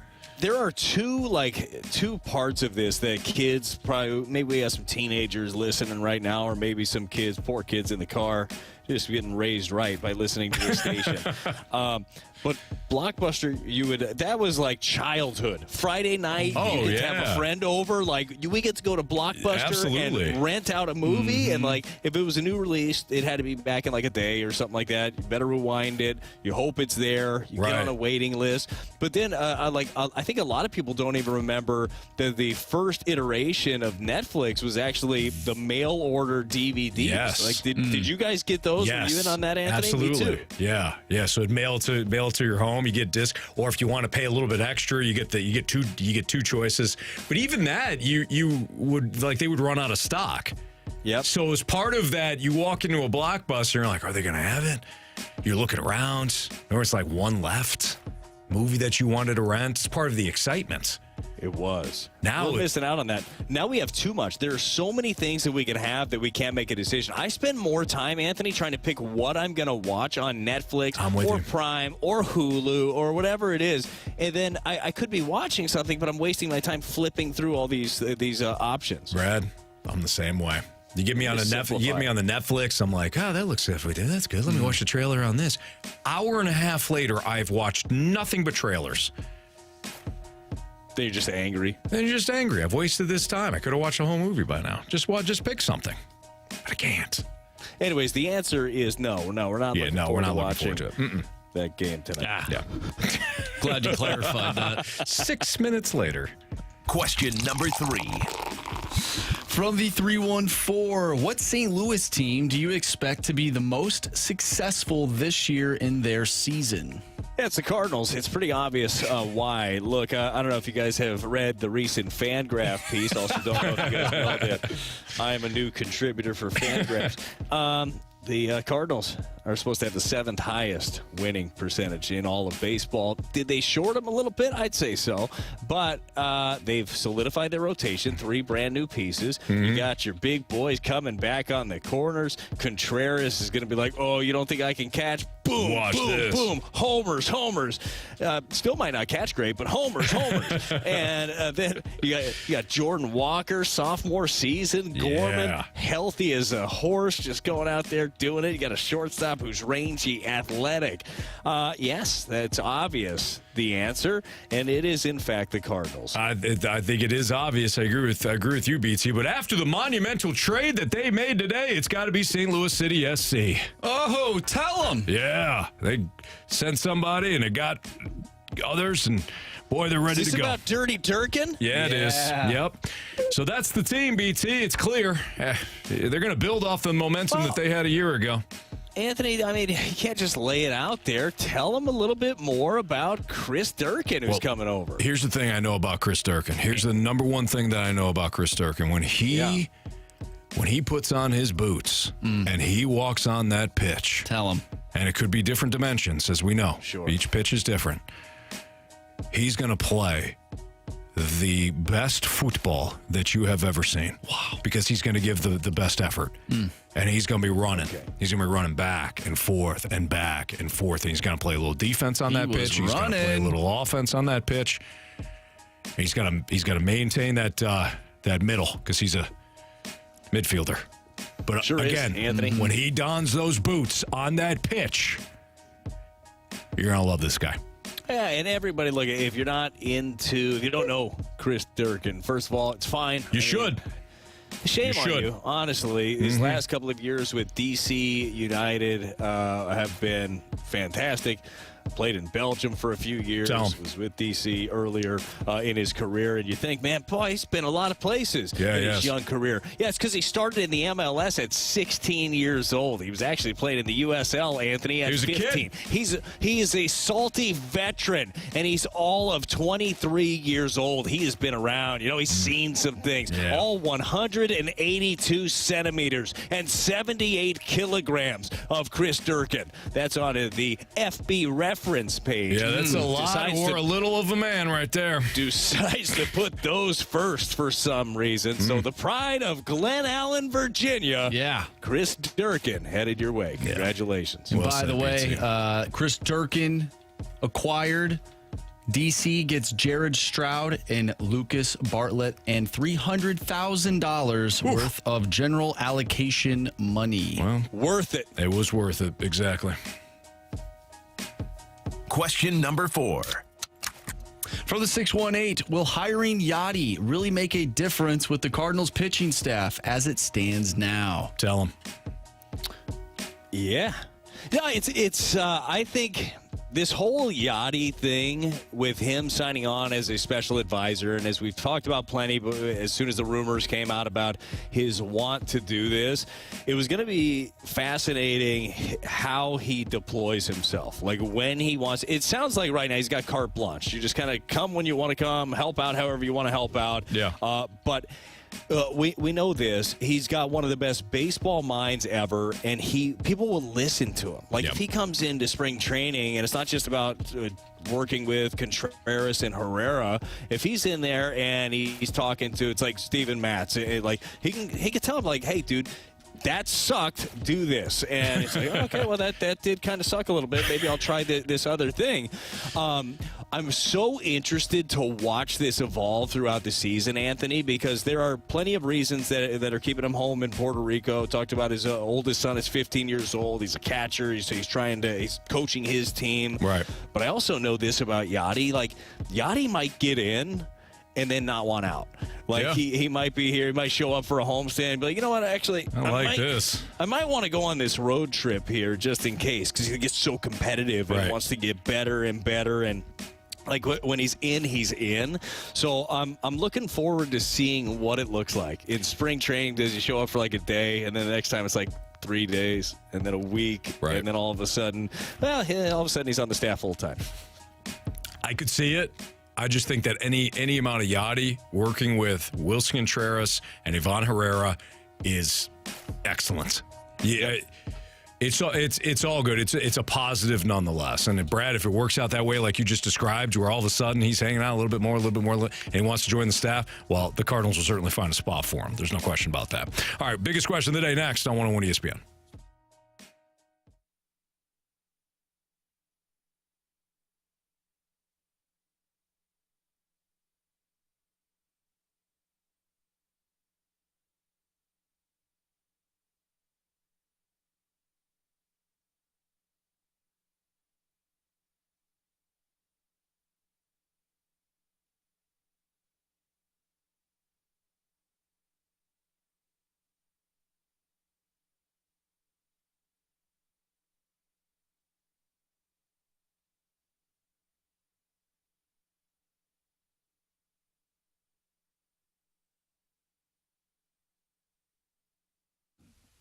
Guys, if you are looking for the perfect gift this holiday season, look no further than Diamonds Direct. They have got you covered. So many amazing gift ideas. You want a pair of classic diamond stud earrings. That is good for any occasion, certainly around the holidays. They've got you. How about a stunning Eternity band? How about some new designer jewelry from across the world? Like, they have all of these different things over at Diamonds Direct. And if you're looking to pop the question, you're looking for an engagement ring, now would be the time to get in and see them over at Diamonds Direct. They've got all the perfect gifts for the season, starting at around $300. You can go as big as you want, and you know over at Diamonds Direct, you're always going to have some help. Fellas, I know this.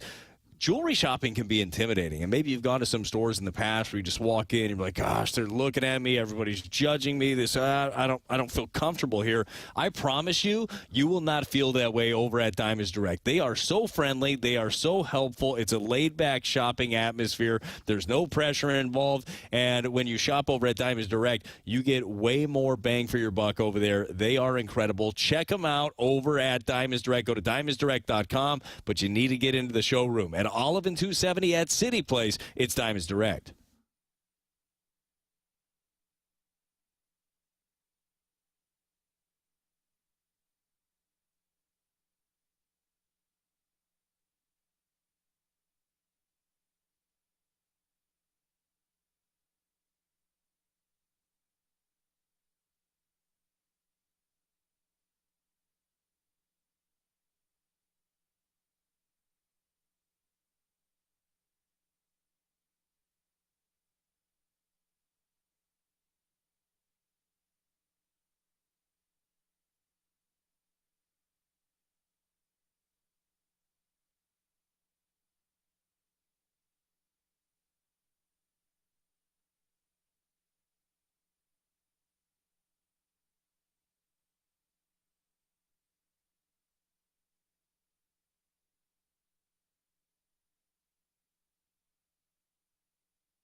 .101 ESPN Sports Center. I'm Andrew Marsh. It's time for a Sports Center update brought to you by Saliga Heating and Cooling. The Blues will be back in action tomorrow night as they take on the Columbus Blue Jackets, looking to rebound after a 6-3 loss against Vegas last night. Tomorrow night's game, we'll have the pregame coverage for you right here on 101 ESPN starting at 5. Puck drop is at 6. Once again, you can catch all the action right here on 101 ESPN. Juan Soto is the newest Yankee, as he was traded to New York in a 7-player trade. We talked about that earlier today. If you missed that, make sure you go to 101ESPN.com. You'll find all of our interviews, which included Chris Kerber and Craig Berube today. You'll find the full show there. It's all brought to you by Dobbs Tire and Auto Centers. And then earlier today, St. Louis City was in a trade with DC United, as Chris Durkin is the newest member of City SC. Jared Stroud and Lucas Bartlett is heading to DC. Once again, if you missed anything from today's show, go to 101ESPN.com or check out the 101 mobile app. It's all brought to you by Dobbs Tire and Auto Centers. This Sports Center update is brought to you by Saliga Heating and Cooling, independent American Standard heating and air conditioning dealer.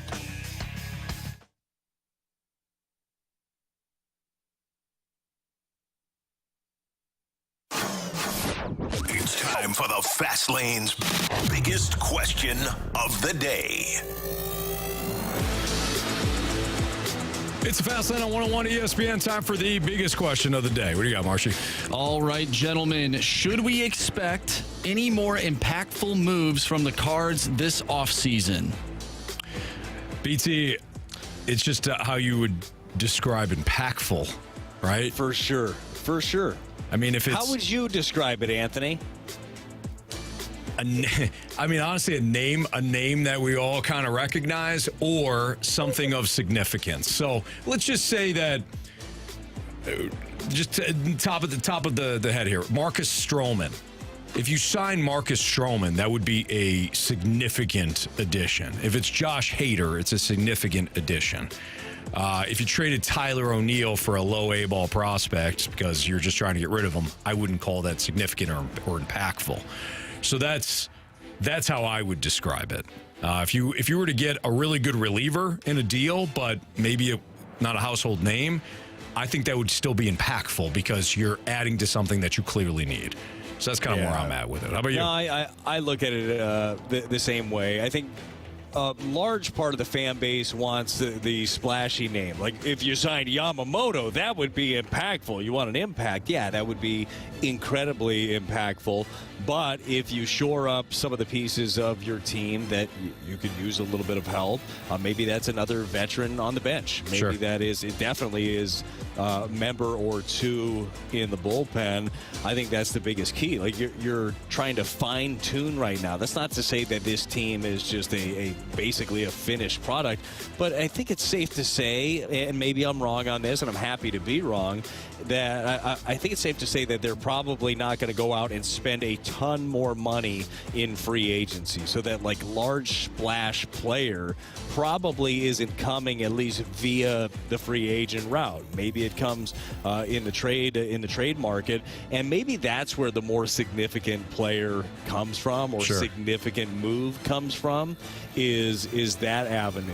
But I think that right now, with a lot of their shopping done in the starting rotation, Anthony, I kind of expect it to be a little bit quiet for a little bit. What do you think the next move the Cardinals make? What do you think it is? Do you think, like, if you had to put your money on it, is in addition to the bullpen, is it trading away a piece? That's exactly what I think it would be. I think it would be in addition to the bullpen. I think they're going to and I think it's going to be via trade. I don't know. I just don't see the Cardinals. You know, I worry about. We always talk about the Randy Rosarina and all that. But how about Brett Cecil? You know, signing him to a longer term deal. Not that the money was crippling. Mistake, Anthony. Make one mistake. I'm just saying. I don't know if the Cardinals are going to want to rush to the market and pay top value for a reliever on the open market. I think they would rather acquire that player via trade. Yeah, and it's picking the right partner. And the question, so that brings up a really interesting point too, Anthony, because if you're going to go out there and you're going to try to trade for that guy, that quote-unquote impactful reliever, well, just like that impactful reliever is expensive in free agency, that reliever's also expensive when it comes to currency when you're making a deal. Sure. So that's where I think that you're really looking at your scouting department and your analytics people and everybody getting together and, like, who is that unfinished product that you believe you can mold into that next guy. Now, maybe that unfinished product is a guy that you just picked up in the Rule 5 draft in Ryan Fernandez, who will be on your 26-man roster. He'll be battling it out, and hopefully he's a part of things this this season. Maybe it's Wilking Rodriguez, who was a Rule 5 pick 2 years ago, who profiles as a high leverage, hard thrower, swing and miss stuff, but dealt with an injury all year long that kind of threw him off. But I feel like that's where it's those moves of those guys that you just don't know, like oh, who the hell is this guy? And then all of a sudden he's throwing 100 for you and he's blowing everybody away. Luis Garcia is an example of that from a couple of years ago, and then he signed a multi-year deal with the Padres. Like, man, where did they get this guy from? Sure. Like, that's the kind of guy I would love to see pop up in one of these trades. You take a chance, just like somebody be taking a chance on one of your guys, whoever, if they trade for Tyler O'Neill, they're taking a shot that the skill set and the tools that he has will translate for them and they'll get the best of them. No doubt. Well, you got to find somebody that has those similar tools, Anthony, and hopefully that translates for something you need. bullpen. Yeah, absolutely. Yep. BT, you got to get out of here, man. You got to get to a Christmas performance, a second grade Christmas performance. So have fun tonight, man. Thank you for filling in. We'll see you tomorrow. Dude, I will see you tomorrow. We'll have some fun for an hour. And I told my daughter I'll be the one screaming, "That's my baby! That's her!" I'm sure she didn't love that. So I'm thinking about doing it. I was about to say, I'm sure Lexi not thrilled with you doing that. I don't know. She might dig it. I think she's a showman. She's ready for her big performance tonight. I love it. All right, BT, always pleasure doing radio with you, man. We'll talk to you tomorrow. Anthony, sounds good. See you, Marshy, and enjoy the time as always. Absolutely. All right, that's Brad Thompson. I'm Anthony Stalter. When we come back, criticisms, compliments, and what you missed here in the Fast Lane.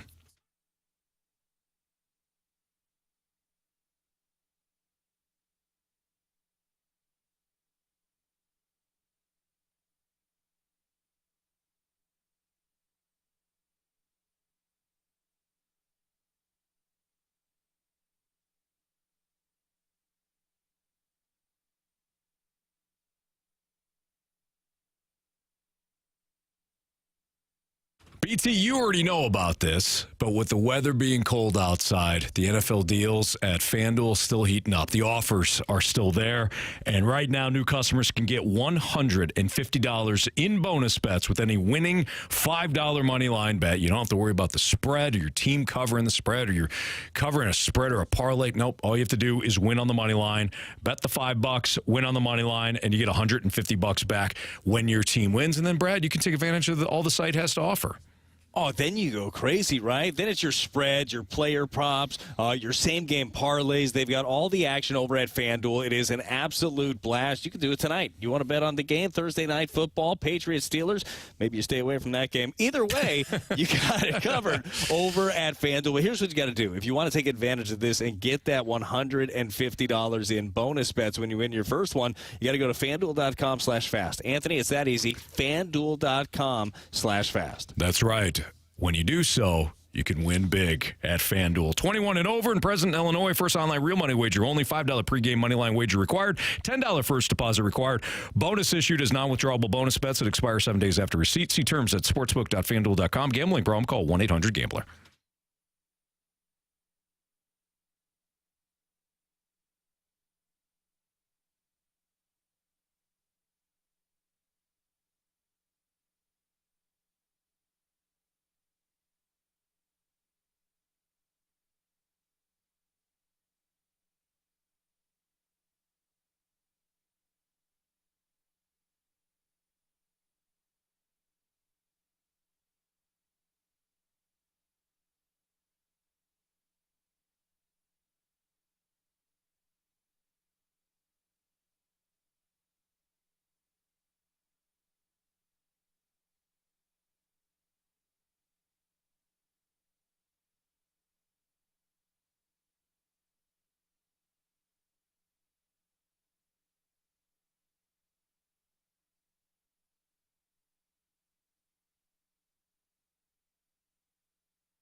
miss anything from today's show, you can always download the podcast at 101ESPN.com or your 101 ESPN mobile app. We talked to Chief today. We talked a lot of Blues hockey following the loss last night to the Golden Knights. Talked some Cardinals.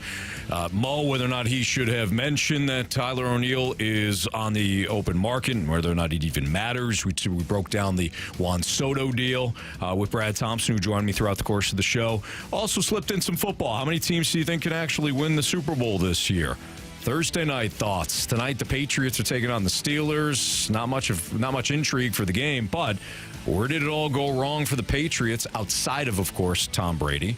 NFL 4 downs were also slipped in there. Talked to Chief, talked to Jamie, talked to Chris Kerber, so a lot of Blues conversation. It's all available on those in the podcast, again, 101ESPN.com or your 101 ESPN mobile app, all brought to you by Dobbs Tire and Auto Centers. Don't forget, you can join in the holiday spirit by helping 101 ESPN support Operation Food Search throughout the month of December. We've partnered with STL Shirt Company to offer a special 101 ESPN online merch store this month, offering 101 ESPN t-shirts, hoodies, hats, and more. Plus, we've decided to bring back some of your favorite designs, including those great Dunk shirts, the Be Patient shirts for us here in the Fast Lane. Jamie Rivers and Brad Thompson jerseys are also available. Order any 101 ESPN swag during the month of December, and proceeds from all sales will go to support Operation Food Search. So great cause.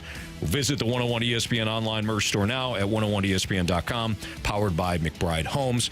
Marsh, before we get into criticisms and compliments, we'd be remiss if we also don't reflect on what today means in our U.S. history. This being December 7th, of course, it's Pearl Harbor Day. Whether you have, for me, I have a grandfather who has since passed that fought in World War II. He was a paratrooper in the U.S. military. I know that we have listeners that had family members or, maybe were impacted by what happened on that day, Pearl Harbor. So this is an opportunity for us to pause, to reflect on what happened, and, of course, to learn from all that happened. So, again, just wanted to acknowledge this being Pearl Harbor Day, and anybody that, is dealing with that or dealing with it from a family standpoint, we certainly are thinking about you today. So, Marsh, what do you got for criticisms and compliments? I had something, but I just simply cannot bring what I was going to say up after what you just said. Okay, fair enough. So maybe questionable timing on that. Let me go ahead and pivot. I'll pivot. Okay. And FedEx Brian texted in and said, "Thank you for what you did 82 years ago, Grandpa. We miss and love you." There you go. Well done. So another, who's this, FedEx Brian? From FedEx Brian. So FedEx Brian, probably in my age range, I'm early 40s, I'm 41, and somebody that had a grandfather that, fought in World War II or fought for our freedom. And I am a huge believer in our military and the men and women that continue to fight for our freedom, so that guys like Marsh and I can get on the radio and do what we do and have fun. And you listen, and hopefully you're enjoying it at least most days or most hours or most minutes. And that's all thanks to, in part, to, again, the men and women of our military. So I'm a huge believer in supporting our military. Going back to our conversation about Netflix, and you mentioned that you'll spend most of the time surfing through trailers, and I do the exact same thing. The 314 says Netflix browsing is our generation's channel surfing. That's a good point. That's a good call. Yeah, I remember, Marcia, you're too young, but I remember we got the TV Guide. I'm not too young for that. You remember the TV Guide? Channel like 99 or something. Oh, I'm talking about the actual magazine. The actual, the smaller TV Guide. It used to come in once a week or once a month or something. I'm thinking of the channel you would go to, and then you would have to wait, and all the channels would come down. You're like, oh, there's my show. And then you go to the show. And you're scrambling to watch it. Yeah. No, I'm talking about the actual magazine. That was a big deal. You had to flip through, find the date and all that. But yeah, that's a good call. That's a good call on channel surfing. All right, now here's let's get to the part that I wanted to get to. All right. This is from the Snake Pit, and they must have seen BT in his basement. Mm-hmm. And they said that Brad had a big booty. Big Booty Brad is what the Snake Pit was calling him. I wonder when they would see Brad's booty. I don't know. Like, when did he walk away? I had an opportunity to see that because he was sitting on said booty. Oh, maybe at the end there. Was that comment fairly this was recent? like midway through the show. Maybe they just think that Brad has a big booty. Booty Brad is what they were calling him. Jamie's got that hockey rear end. Yeah. All that skating that he does. Okay. All right. Yeah, I can see now why you didn't want to bring that up after I mentioned Pearl Harbor Day. They're saying BT's thick. He got that donk. That's what the Snake Pit was saying. Shout out to the Snake Pit for joining us again today. Thank you. So, via the Air Alliance team, 101 ESPN STL YouTube channel. But, Kay, congratulations to BT on his new FanGraphs gig that he said he was a part of. And wrote a pretty compelling article about how the Cardinals are going to have the 7th most wins. Hell yeah. Yeah, who knew? BT did. You can see the future. Yeah, you can. All right, we got Thursday Night Football on tonight? Unfortunately. What do you mean, unfortunately? You got a great matchup tonight. You're going to see a lot of defense. Oh, yeah. Yeah, Patriots and Steelers. Oh. If you like defense, even by default, this is your game tonight. Hey, if you like the D, you'll love this matchup. Very true. Okay, I'm just going to verify one more time. You got your pick in, right? Yes. Okay. For Andrew Marsh and Brad Thompson, I'm Anthony Stalter. Jamie will be back with us for a couple hours tomorrow, and BT will join us as well. You got Thursday Night Football right here on 101 ESPN.